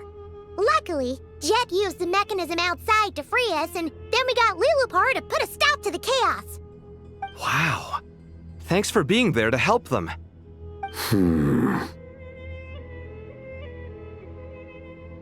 So, this mystery man openly admitted that he was merely a Harbinger subordinate. Yeah? Is there something weird about that?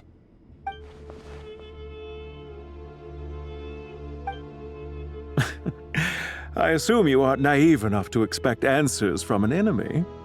Well deduced. Our commander, Dottore, died in Nod-Krai.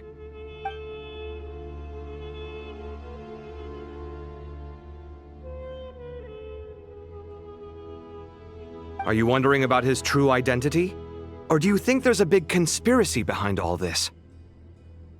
I wouldn't go as far as to call it a conspiracy. Just the simple fact that having someone to shift the blame on tends to prove useful should trouble come knocking later. The most important thing for now is to solve the immediate problem. Perhaps that man knew you wouldn't have the resources to investigate his background and so didn't put much effort into disguising himself. This is all getting a little cryptic for me. I'll let you guys talk while I take a walk with Lilupar. Jet? Aren't you with the Blazing Beasts? What a coincidence. Didn't expect to run into you here. We're mercs. You can run into us anywhere. Who's this with you? So, did you find the solution you were looking for in the Temple of Silence? You bet we did. This place is incredible. It has everything. So far, we've discussed a plan and verified its feasibility. Building a new system from scratch is out of the question. So our only option is to modify the Akasha using certain resources we hope to find in the mausoleum of King Deshret. According to certain sources in the Temple of Silence, there is a core device in King Deshret's mausoleum known as Aru. Little is known about this device in academic circles, which suggests it was hidden quite effectively. If these sources prove correct, the energy contained within Aru may be sufficient to power our Akasha renovation plan. However, this raises difficult questions regarding technological integration. The sages are still debating it. Yeah, but I'm sure they'll reach a compromise once they've argued it out. The people of the rainforest are always cautious when it comes to desert technology. But times of crisis like this leave us with little choice. Wait, Paimon has a question. Is this the same Aru we've heard of before? It's sealed off, right? Some sort of prison where the Goat King, Ibis King, and Crocodile King are locked up. Well remembered. Yes, that's exactly right.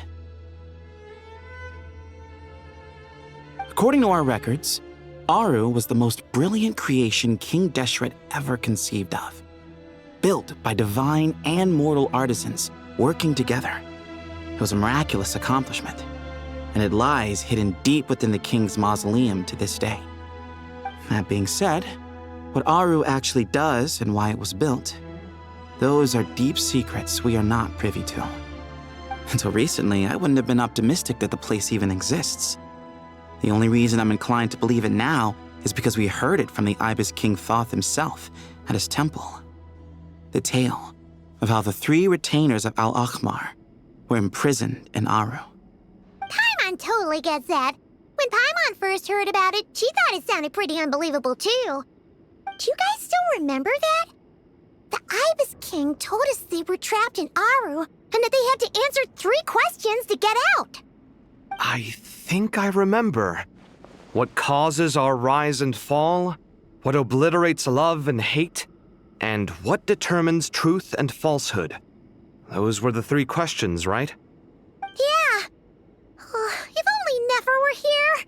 She's dealt with the Ibis King before, so she might know more. Oh, Nefer's a friend we met in Nod-Krai. Nod-Krai? Funny. She showed up here earlier. Huh? Yeah. Had another lady with her too. Both said they knew you. They contacted the sages, claiming they might be able to offer some assistance. Really? They came here to help out? Yes, really. It was just before you got back. One of them said she's made Nod-Krai her home. If she's the person you were talking about, then... Looks like betting on Aru was the right choice. See? They're right over there. Nicole! Nefer! Why, hello! We're here to help.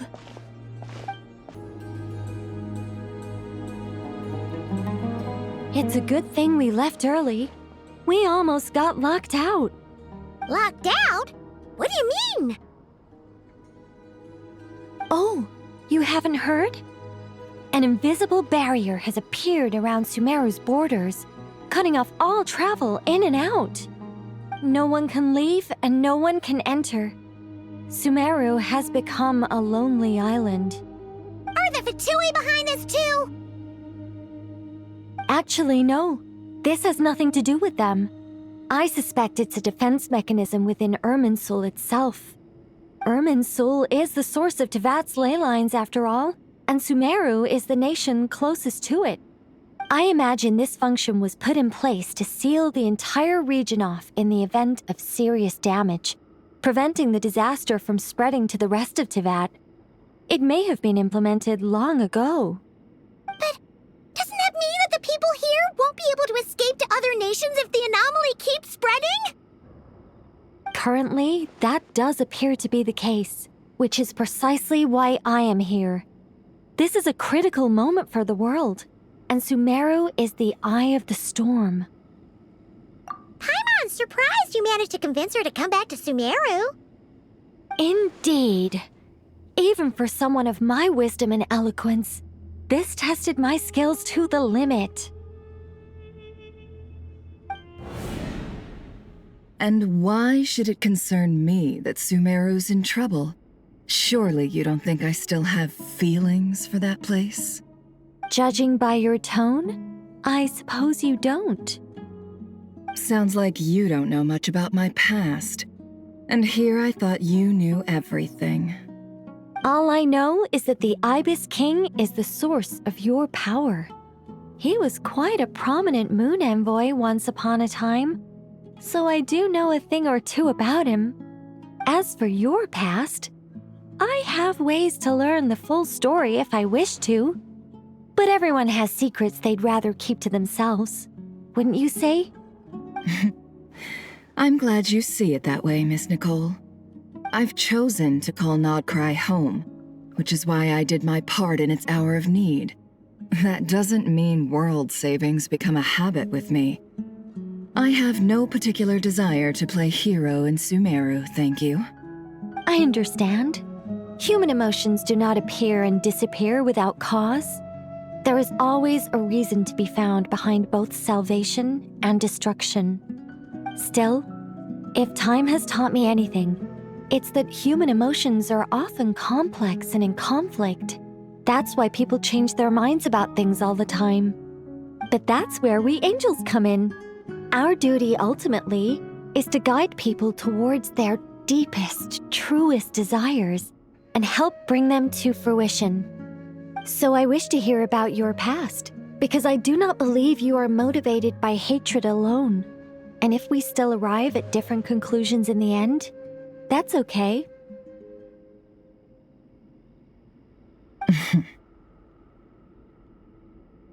I refuse. Wait, what? But I set the atmosphere and everything. Isn't this supposed to be the moment when we finally open up to one another? Is it? Maybe I'm not so good at reading the atmosphere. You're right, Nicole. There's more to me than just hatred.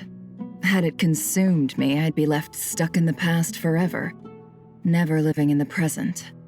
But I don't think that your guidance can change my mind. The all-consuming sands, the bloodshed, both deserved and undeserved. Those old emotions cling to me like a shadow. Do you wish to shake them off? No. I hope to remember them forever. Those emotions and memories shaped me into the person I am today. They'll always be a part of me. In that case, would you like to hear my perspective, at least? Sure. It's not every day you get to hear an angel's opinion.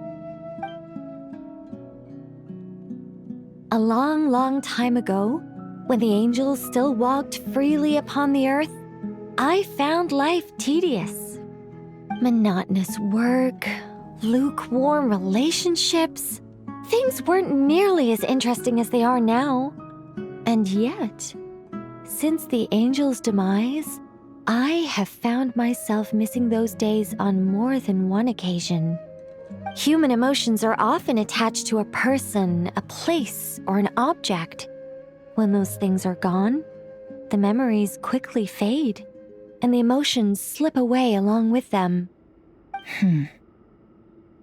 If Sumeru were destroyed, both rainforest and desert would be no more.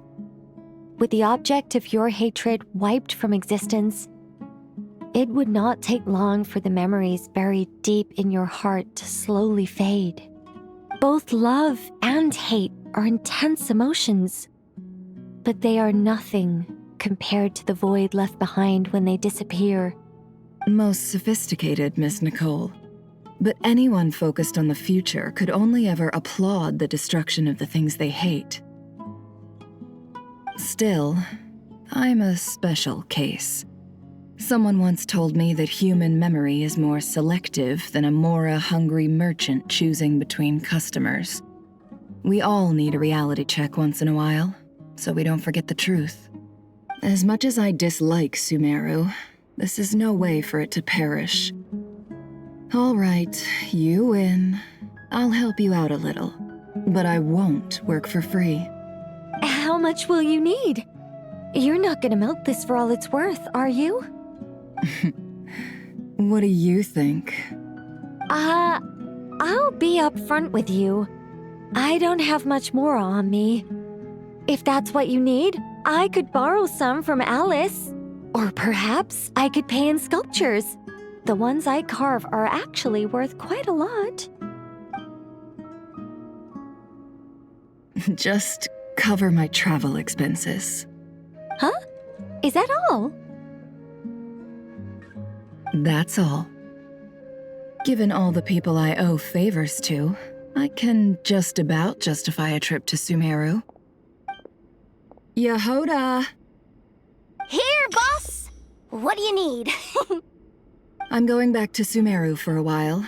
While I'm away, you'll be in charge of the curatorium. Me? I'm in charge? Whoa! Don't worry, boss. You can count on me! And that was how the ingenious Angel Nicole brought you the perfect person for the job in your hour of need. Hip hip hooray! That was far more detailed than necessary. Not lacking in embellishment either. I never thought I'd return. Especially not the desert. But life doesn't always go as planned, I suppose. What's Candace up to? I don't think I've seen her yet. She's still taking care of things in our village. Should be joining us before too long.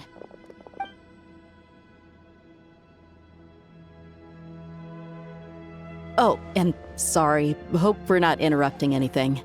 We have some good news, though. We're planning to go to the mausoleum of King Deshret to look for the legendary Aru, then use it to try and restore the Akasha system. According to records in the Temple of Silence, the mausoleum houses something called Aru's Chute, which can be used to establish connection with Aru. We still have some time before we leave, so there's no rush. By the way, who are these two new faces? Just call me Nefer. I'm based in Nod-Krai. Did I hear you mention Aru? Correct. Well, I happen to have a connection with one of the 3 retainers imprisoned inside, the Ibis King. I'm here to get things done, so if you don't mind, I think I should come with you. That sounds perfect. Miss Nefer, are you from the desert by any chance? Why do you ask? I don't know. There's a familiar air about you. Plus, you mentioned Candace. Sorry, I don't mean to pry. It was just a random thought. I'm Dia, an Eremite mercenary. My work usually keeps me out in the desert. I'm on good terms with Dory, and she's mentioned you all before. It's nice to finally put faces to the names. However, my associate here is probably less well acquainted with you. Why don't you all introduce yourselves? Actually, I'm a little better acquainted than you might think. Huh? Huh. Are my eyes playing tricks on me? It looked like you spoke without moving your mouth. Ventriloquism. I have heard tell of it before. What is it, Kale? It's you! You're the voice who's been speaking in my head, aren't you? You encouraged me to report my dreams to the Dendro Archon, and got me to recite that magic prayer. Mm-hmm. I have many titles, but let's go with the most pertinent one. I am Nicole Rain, an angel who has lived since ancient times. An angel? Sounds like a big deal, but, what exactly is an angel? Oh, Well, we're a rather long-living race of beings. Not gods, technically, but we can still tell you a lot of stories from ancient history. Yep, and she's also an amazing sculptor. You could say she's a real creative type. Well, ma'am, if both the Traveler and Paimon give you rave reviews, you must be pretty impressive. Oh, please don't call me ma'am. I find it so awkward when people get too formal with me. Just relax and be yourselves. No need to be nervous. Miss Nicole, if it's okay, could I ask you a few questions? Yes, you may. I can see your heart is filled with confusion, and you are desperate for answers. I also know which questions you want to ask me. Why did you dream of Sumeru City in disarray? Why did those verses soothe the djinn only when recited by you? I can guide you to the truth, but it involves a personal secret of yours. I'd prefer to speak with you alone, if possible. I thought we were going to speak alone.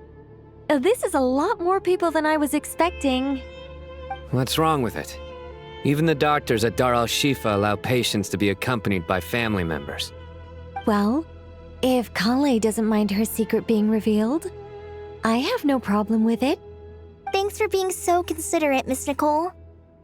I don't know what secret you mean, but whatever it is, there's no need for me to hide it from my closest friends. Closest friends?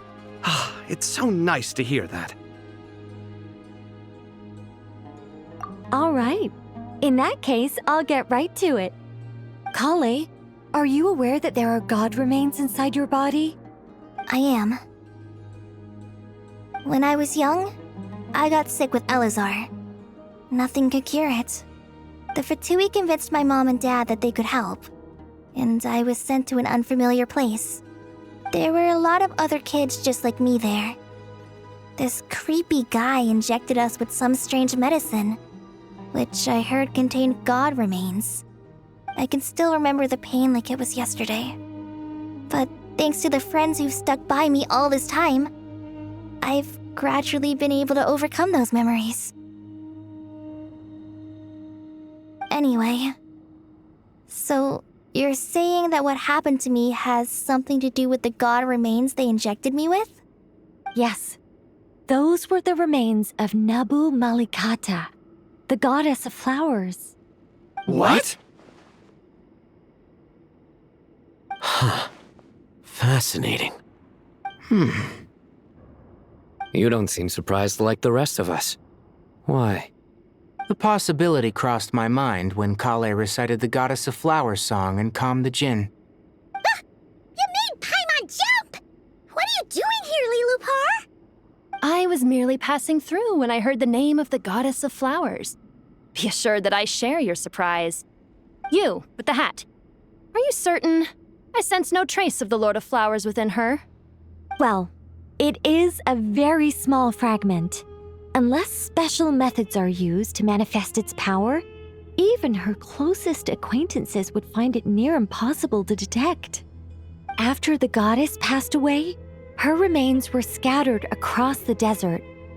King Deshret gathered all the pieces he could find and buried them in the eternal oasis. But some fragments remained unaccounted for. Eventually, the Fatui must have found a way to track some of them down. Presumably for use in some experiment. It's not an uncommon occurrence. You're more shaken than I thought. In one sense, you've been extraordinarily lucky. So many people who yearn for this kind of power never attain it, yet you have coexisted with her all this time without even realizing it. I don't know what to say. I'm glad that I could help everyone with this power, really. But knowing that a fragment of the Goddess of Flowers is inside my body is... it's a strange feeling. Well, people value their autonomy very highly. Even a well-intentioned intruder can shake one's sense of self. I understand how you feel, Kale. But once you get used to it, you'll find it's nothing to be concerned about. Huh. I guess you, of all people, have a good reason to speak on this. 2 good reasons, in fact. Incidentally, 3 is the maximum number of Hermanubis's Ba fragments that I could bear. Let me guess. Because 2's company, but 3's a crowd? Thanks for helping to explain the joke, Tainari. Not my intention. Goddess preserve me. I should take my leave. This boy in his wolf's head hat speaks much too differently from the Hermanubis I remember.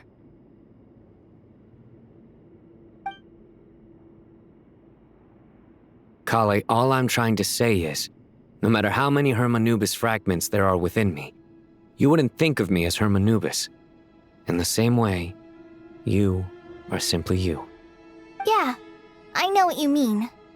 So about that dream I had, was it a warning from the goddess of flowers? Yes. Just like me, she was an angel created by the primordial humans, born with the instinct to guide living beings. Though her body and soul have perished, her essence retains its natural instincts. Even her smallest remaining fragments would do their utmost to send you that warning. The mother of dreams? Lord of flowers and oases? She must have had a premonition. That is why she gave that dream to you. We won't let our efforts go to waste. But I still don't understand. Why me? Yes. Why indeed? You weren't the only one injected with god remains, but only in you have her fragments persisted. I suspect it may be because of the firm will you showed in the face of suffering.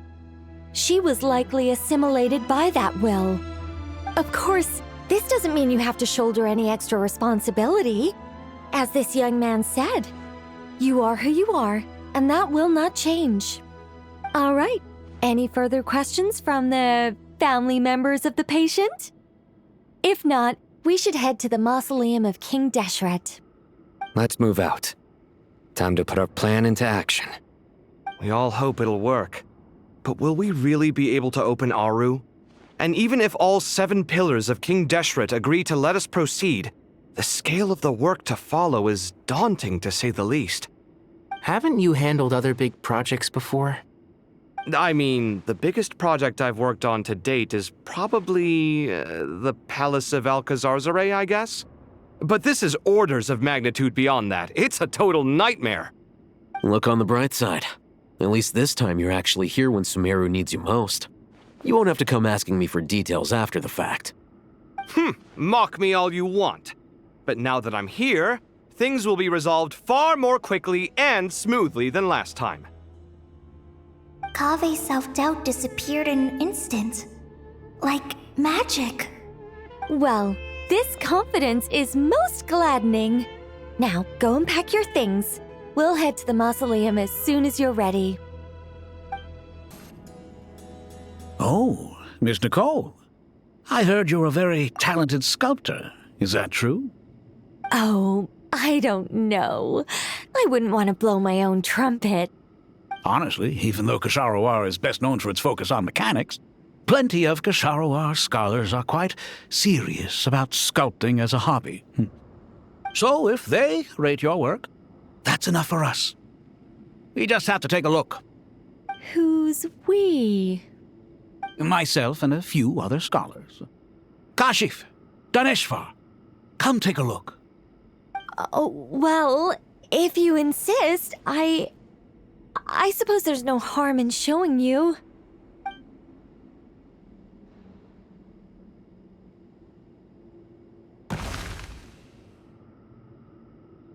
Whoa!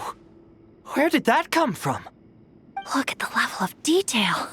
It's so lifelike. The squirrel descends from the heavens like a champion, and the earth trembles beneath its feet. What do you think? Striking, isn't it? Kaveh? Ah, Kaveh, come here for a sec. Oh, and Madame Farazan, didn't you used to study in our darshan? Come take a look. All right, but hang on a moment. I have to finish reviewing this proposal first. You called? What is it, youngster? This squirrel statue. Isn't it cute? Oh, a squirrel. I wouldn't say cute per se. The realism is what stands out to me. Were you trying to carve a statue of a hero, young lady? Oh, a hero? I suppose so. Actually, I didn't really have a specific theme in mind. I just started working on it, and this is how it turned out. I see. Well, do you tend to read novels about heroes in your spare time? As a matter of fact, I do quite enjoy those. Everyone loves a good tale of daring do, right? Then perhaps this statue represents the heroic tale you long to see deep down inside. Also on the subject of heroism, I feel that if the subject posed with a finger raised towards the heavens, it would lend a greater gravitas to the overall image. I'm sure some would call it cliché or old-fashioned, but not me. I think it would be a perfect fit. It has a certain classical beauty about it. Kaveh! Sorry, Madame Faruzan, I'm a little busy right now. Don't wait up for me. What a pity. That young man has excellent aesthetic tastes. I was hoping to ask him for his opinion. What a genius idea! Why didn't I think of that? Classical beauty is a great direction to explore. That's it. Once I get back, I'm going to sculpt a heroic squirrel pointing its finger towards the sky. Precisely. A declaration of victory. You understand my vision. Then place the two statues face to face. Yes! That's exactly what I was thinking. It'll be a masterpiece. Miss... I'm sorry. I didn't catch your name. Just call me Nicole. Madame Faruzan? Was it? What? No. That wouldn't be right. Why ever not? Madam is a state of mind cultivated from within. Anyone may call me Madam if they so desire. My dear Miss Nicole, once we make it through these trying times, should we have the pleasure of meeting again, I shall look forward to seeing your new work. In this day of age, it's rare to find people with an appreciation for classical aesthetics. Meeting you was truly a pleasant surprise. Honestly, I feel the same way. It's been a long time since I met anyone interested in this style of statue. Clearly, they don't call you Madam for nothing. Also, I have to say, you're a very good judge of character. Because when I think about it, I really am someone who likes stories about heroes. That must be why I've quietly kept watch over generation after generation of them. Sorry, keeping watch over heroes? What exactly do you do for a living? Oh, never mind that. Let's not tell Madame Faruzan about Miss Nicole's true identity for now. Good idea. Let's limit the conversation to aesthetics.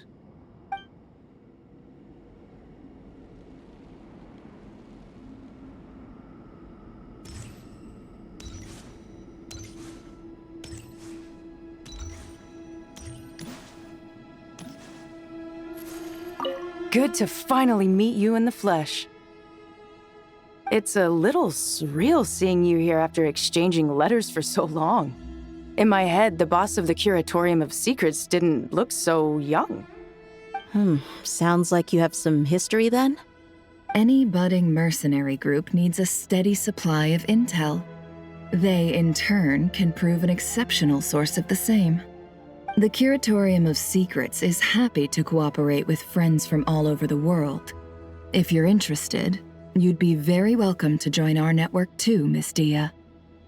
Can't say no to a solid partnership, especially out here in the desert. Having intel can mean the difference between life and death. But cooperation's built on mutual trust, and there isn't much contact between the desert and Nod-Krai. So I'm guessing you reached out to Jet first, Miss Nefer? What's behind your interest in the desert? Nostalgia? Or is there someone you're looking to take care of? Let's put all our cards on the table first. Things will go more smoothly that way. I like your style, Flame Mane. Actually, I had this same discussion with Jet before we started working together. To be clear, I have no intention of using you for any ulterior motives, and I have no enemies in the desert as things stand now. Were that to change, I wouldn't drag outsiders into a conflict that doesn't concern them. There's no point in doing certain things if you don't do them yourself. Wouldn't you agree? Well said. Taking responsibility for one's own affairs is the way of the desert folk. Huh. It's like you're one of us. You sure that's a compliment? Absolutely. I'll take it. Perhaps we can discuss our cooperation in more detail now? Sure. I love working with no-nonsense people. And you certainly fit that description. I look forward to a fruitful partnership. As do I, my friends.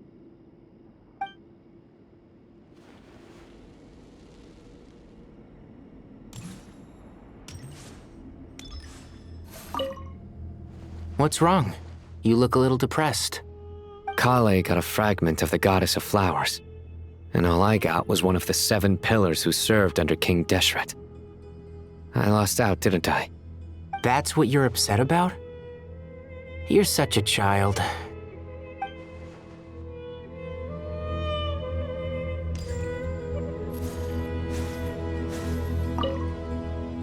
Oh, so many books. More than I could ever read in my life.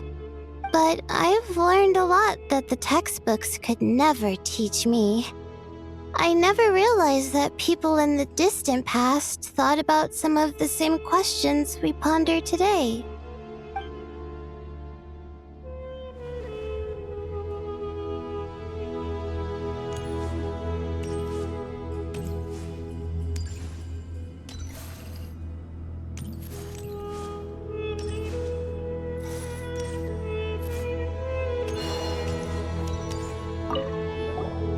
Paimon! Thanks again for your notes. I'm done copying them, so here you go. You're welcome. Just let Paimon know if you ever need help again.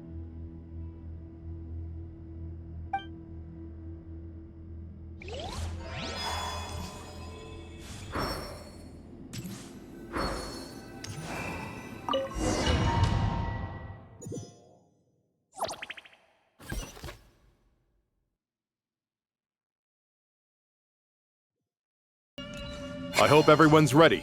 We'll be arriving at our destination very shortly.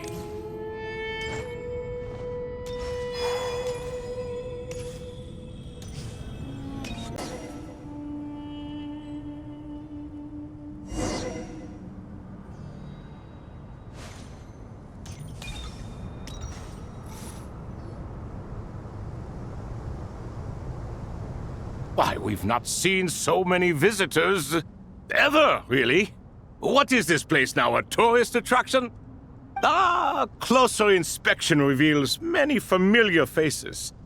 To what do we dusty old fellows owe the honor? Surely you're not just here to chat. You surmised correctly.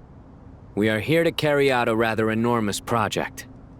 Ho, enormous, you say? How large, then? Larger than the gaping void in our lives? Why, you've even put a smile on Goatee and Crocco's faces. All this activity is making for quite the special day.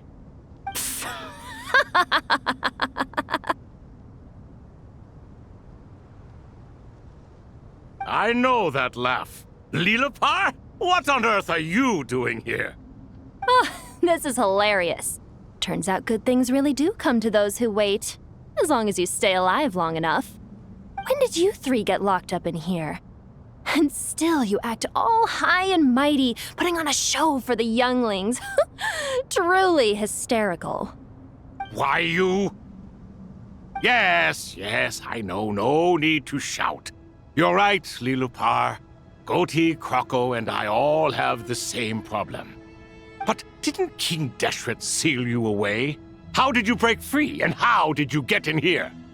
Who knows? Perhaps you can ask my master one day, should you ever get the chance. Behold, the executioners of old. Some have turned into fragments residing in human bodies, and others are imprisoned eternally, leaving not a single shard behind. It's almost tragic, watching lowly prisoners like you act all self-important. Curiosity gnaws at you, doesn't it? Your interest in the outside world threatens to burst you at the seams. I'm starting to take a liking to this magic bottle lady.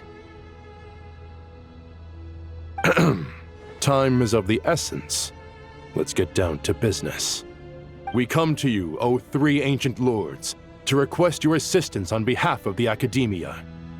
If we can help you regain your freedom, then please consider lending us your aid. As for precisely what we need your help with, it's a long story. So, to demonstrate our sincerity, we are prepared to first resolve the problems that plague the three of you. All right, stop arguing, Croco. And Goatee, don't you start. What's the harm in letting her speak? It's not worth getting so angry about. Forget about her. The 3 questions are the crucial thing here. But do you really have a way to answer them? You once answered the final question, Nefer, but the seal did not open. Unless, with the passage of time, you have found a new answer? You could say so. When you first asked me what determines truth and falsehood, my answer was a liar's soul. Liars are the best at seeing through the falsehoods of the world. But if you want them to tell you the truth, you have to reach their soul. I think that makes sense. I found it quite compelling myself, and I told Nefer so. Unfortunately, it brought us no closer to liberation. Well, that's simply because it was my answer, not the one King Deshret was looking for. Can you guess which answer Al-Ahmar wanted then? Time. And that's not only the answer to the final question, it's the answer to all 3 of them. All things wax and wane with the passage of time. Love and hate eventually fade into nothing. Current affairs are always fraught with conflict and controversy. Only time can distinguish between right and wrong. You once described King Deshret as a proud man. I'd say that the prouder someone is, the more inclined they are to believe that only time is qualified to be their judge. Time. Well. Indeed. Perhaps in building Aru, our king was in fact attempting to reverse time, to bring love and hate, right and wrong, the rise and fall of all things back to their point of origin.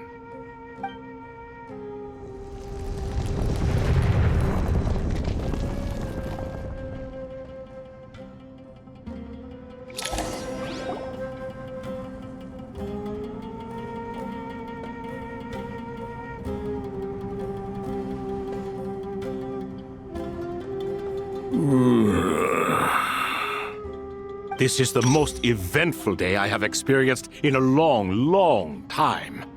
You have my sincere gratitude. Are those 3 of the 7 pillars? Turns out the statues were quite faithful to the source. You 3 seem to be in good spirits. Prison can help a person grow and learn to cherish what they have. Nevertheless, after everything you've done for me, I sincerely hope you never have to experience it for yourself. Hello, Nefer. It's good to see you, Thoth the Ibis King. Nice. Definitely puts my mind at ease, seeing you 2 getting along so well. Should we maybe introduce ourselves, or... Sure. I'm Sethos, the current leader of the Temple of Silence. This is General Mahamatra Sino, and this is the former Spantamot sage, Cyrus. But I'm guessing none of that means a whole lot to you. Everything is equally new to us, in truth. We've been gone from this mortal world for longer than you can imagine. Let's hold off on the introductions for now. We can always ask Nefer about you later. It'll give me something to talk about with my chosen disciple. You're like a helpless parent. Gods and people of yore are not necessarily welcome in today's world. Self-awareness is one of my finest qualities. I thought I ought to share its fruits with you two. Is that so? Well, I think we'll take it in stride, just as we did with the 3 questions. Let's not forget, it was my persistence that won you both your freedom. Fair point. I have to applaud your persistence. And I must praise you for your wisdom. Now, state your wishes, young ones. I'm sorry? Why, your tremendous accomplishments deserve a reward, do they not? You must let us do something for you in return. General Mahamatra, what do you think? I won't beat around the bush. Sumeru is facing a crisis the likes of which have never been seen before. And we need your help. Every calamity throughout the ages has been connected to us in one way or another, whether we were its cause or consequence. Whatever is wrong with Irminsul, it severely affected the Dendro Archon. She fell into a coma and is currently receiving treatment from the Dendro Dragon. The Dendro Dragon? I'm sorry, the Dendro Dragon is helping to heal the Dendro Archon? Not a pep, surely. Not vicious, cruel a pep who possesses no virtues aside from her basic instincts. Ah, good heavens. Oh, I shudder to think what could have caused Lesser Lord Kusanali to suffer such a plight. Still, why would the Dendro Dragon lend you her aid? She has always held nothing but contempt for the Archons. I suppose she and Kusanali must have some history. You can help us make history, too. A smooth talker. Well said, lad. Currently, no one can connect to Irminsul. We hope that by opening up Aru and making some modifications to it, we can use its technology to our advantage. Unfortunately, Aru is an imperfect creation. King Deshret never managed to realize his full vision before his death. Much remains to be done if it is to be pitted against Irminsul itself. Besides, I hear your reasons, but to give Aru up over such would be... The archaeological records clearly indicate that although Aru's construction took a long time, it was not beyond human means to achieve. Modern technology should solve the efficiency issues. We have no choice but to go all in on this. This is by no means a threat. But the only reason we helped you escape from Aru was to gain the necessary leverage to negotiate with you. You asked us to state our wishes, and we have. Each one of us here needs your help, as do all the thousands of people living in Sumeru. They need you, and they need Aru. What do we think, my fellow old fogies? Shall we lend our support or not? Since you ask so nicely, naturally. Naturally what? Are you for or against? I simply mean we shall do what comes naturally. You claim that you wish to open Aru. Know you then that the golden slumber created by King Deshret is preserved within? We do. We understand the risks involved. In all likelihood, the mortal world will never again be able to replicate King Deshret's work. Never will there be another chance to come so close to creating a utopia. Knowing this, are you sure of your decision? We are sure. Before people can dream, they must first live. If your minds are made up, very well. We shall summon our erstwhile colleagues to discuss this further. Saint Shezepank, Saint Bennu, once you surrendered to silence and were buried with King Deshret. But now, we invoke the right to awaken you with our voices.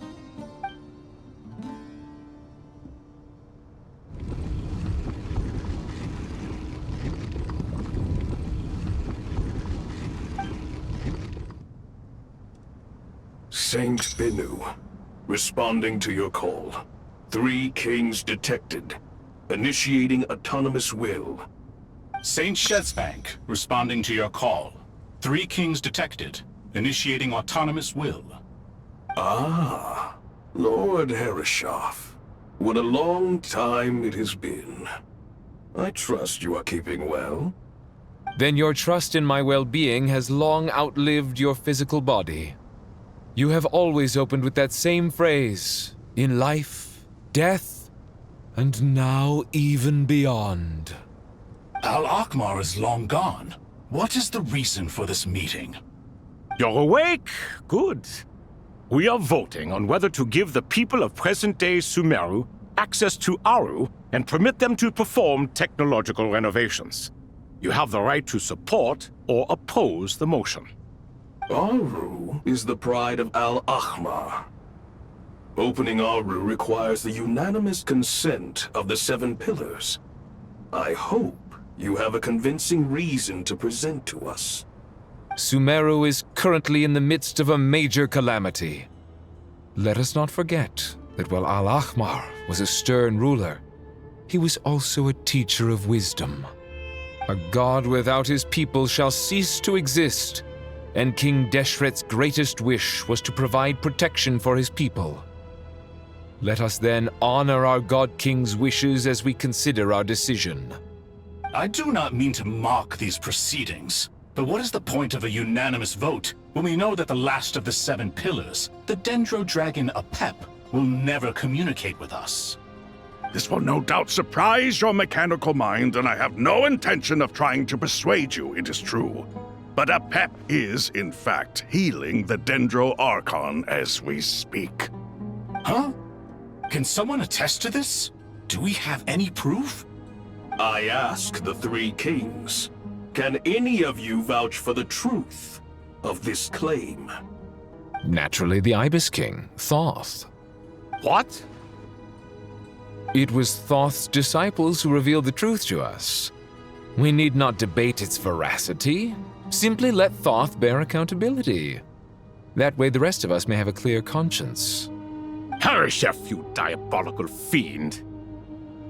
I awakened our former colleagues for you, supported your opinion, and backed your decision. What sort of fiend would do that? I miss the days when Hermanubis was still around. At times like this, he would offer to take accountability. What are you trying to say? Is my word worth less to you than Hermanubis's? Hypocrite though you are, Lord Thoth, you are humorous in equal measure. How could we bear not to associate with a character such as you? I, Saint Shezbank, approve the Goat King's proposal. Since King Deshret is no more, we shall receive no reprimand for acting beyond our remit. Nevertheless, I sincerely hope that those before us understand the significance of what they intend to do. Remember, the moment that Aru is liberated, the myriad souls residing within the Golden Slumber will return to the ley lines. And once the ley lines flow again, these souls shall in turn be received by Irminsul. To take this step is to bring the perfect afterlife created by our king to a permanent end. We understand that well, and we have decided to proceed regardless. Furthermore, the contemporary human perspective would contend that confining souls in this way is no act of benevolence. The deceased have a right to rest in peace. King Deshret's creation is clearly a place of rest and peace. It is just that many do not see it this way. But no matter. Saint Binu approves. Hermanubis' representative and the Dendro Dragon Apep made their choice ahead of time, while the Goat King, Ibis King, and Crocodile King have also granted permission to liberate Aru.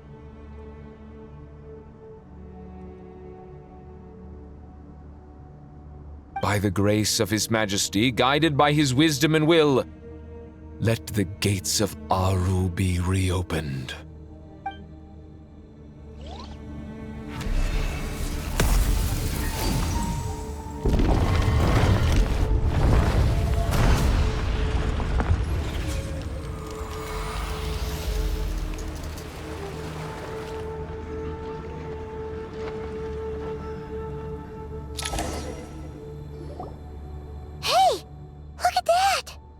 What's this? Are we under attack?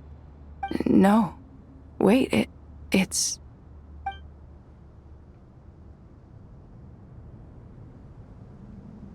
Here you are. Through the sands of time. I see you. Father. Father, is it really you? It's Jet's father, Jibril! That's right! He entered the golden slumber, didn't he? I smell blood and sand on you. You've grown. Strong as a wild beast, and without shedding a tear. You have to leave, don't you? Please, just answer me this. What should I do for you? This meeting is a blessing from the gods. My soul, once imprisoned along with that of Semail, is finally free. I am truly grateful for the chance to see you again. That the dead should meet the living is itself a miracle. One brief, precious moment is enough. Enough to set my heart at ease. Do not weep for me, Jet. I know you will accomplish many great things in your life. You will go further and climb higher than I ever did. All I ask is that you take good care of yourself.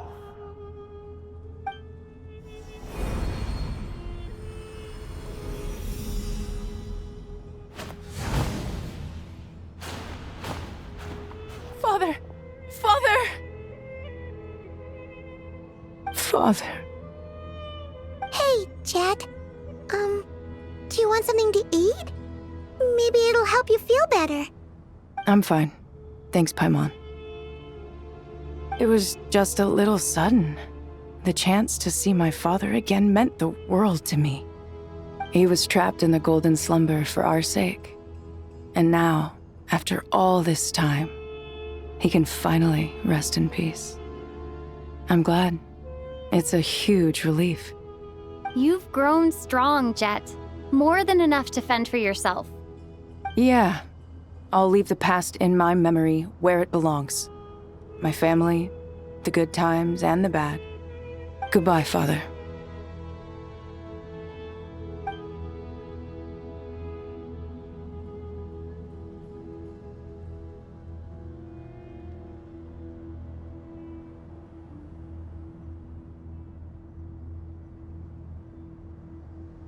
Ah, me, what a touching reunion that was.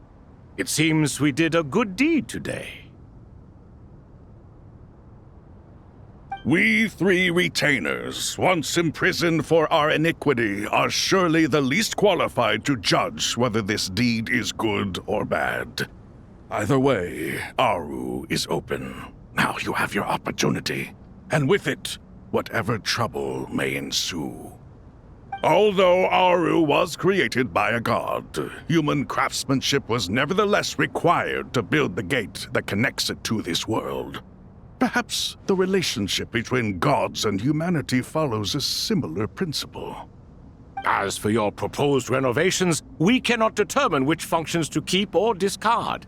Proceed as you see fit, but please entrust the task to your most accomplished scholars, or Bennu will be most displeased.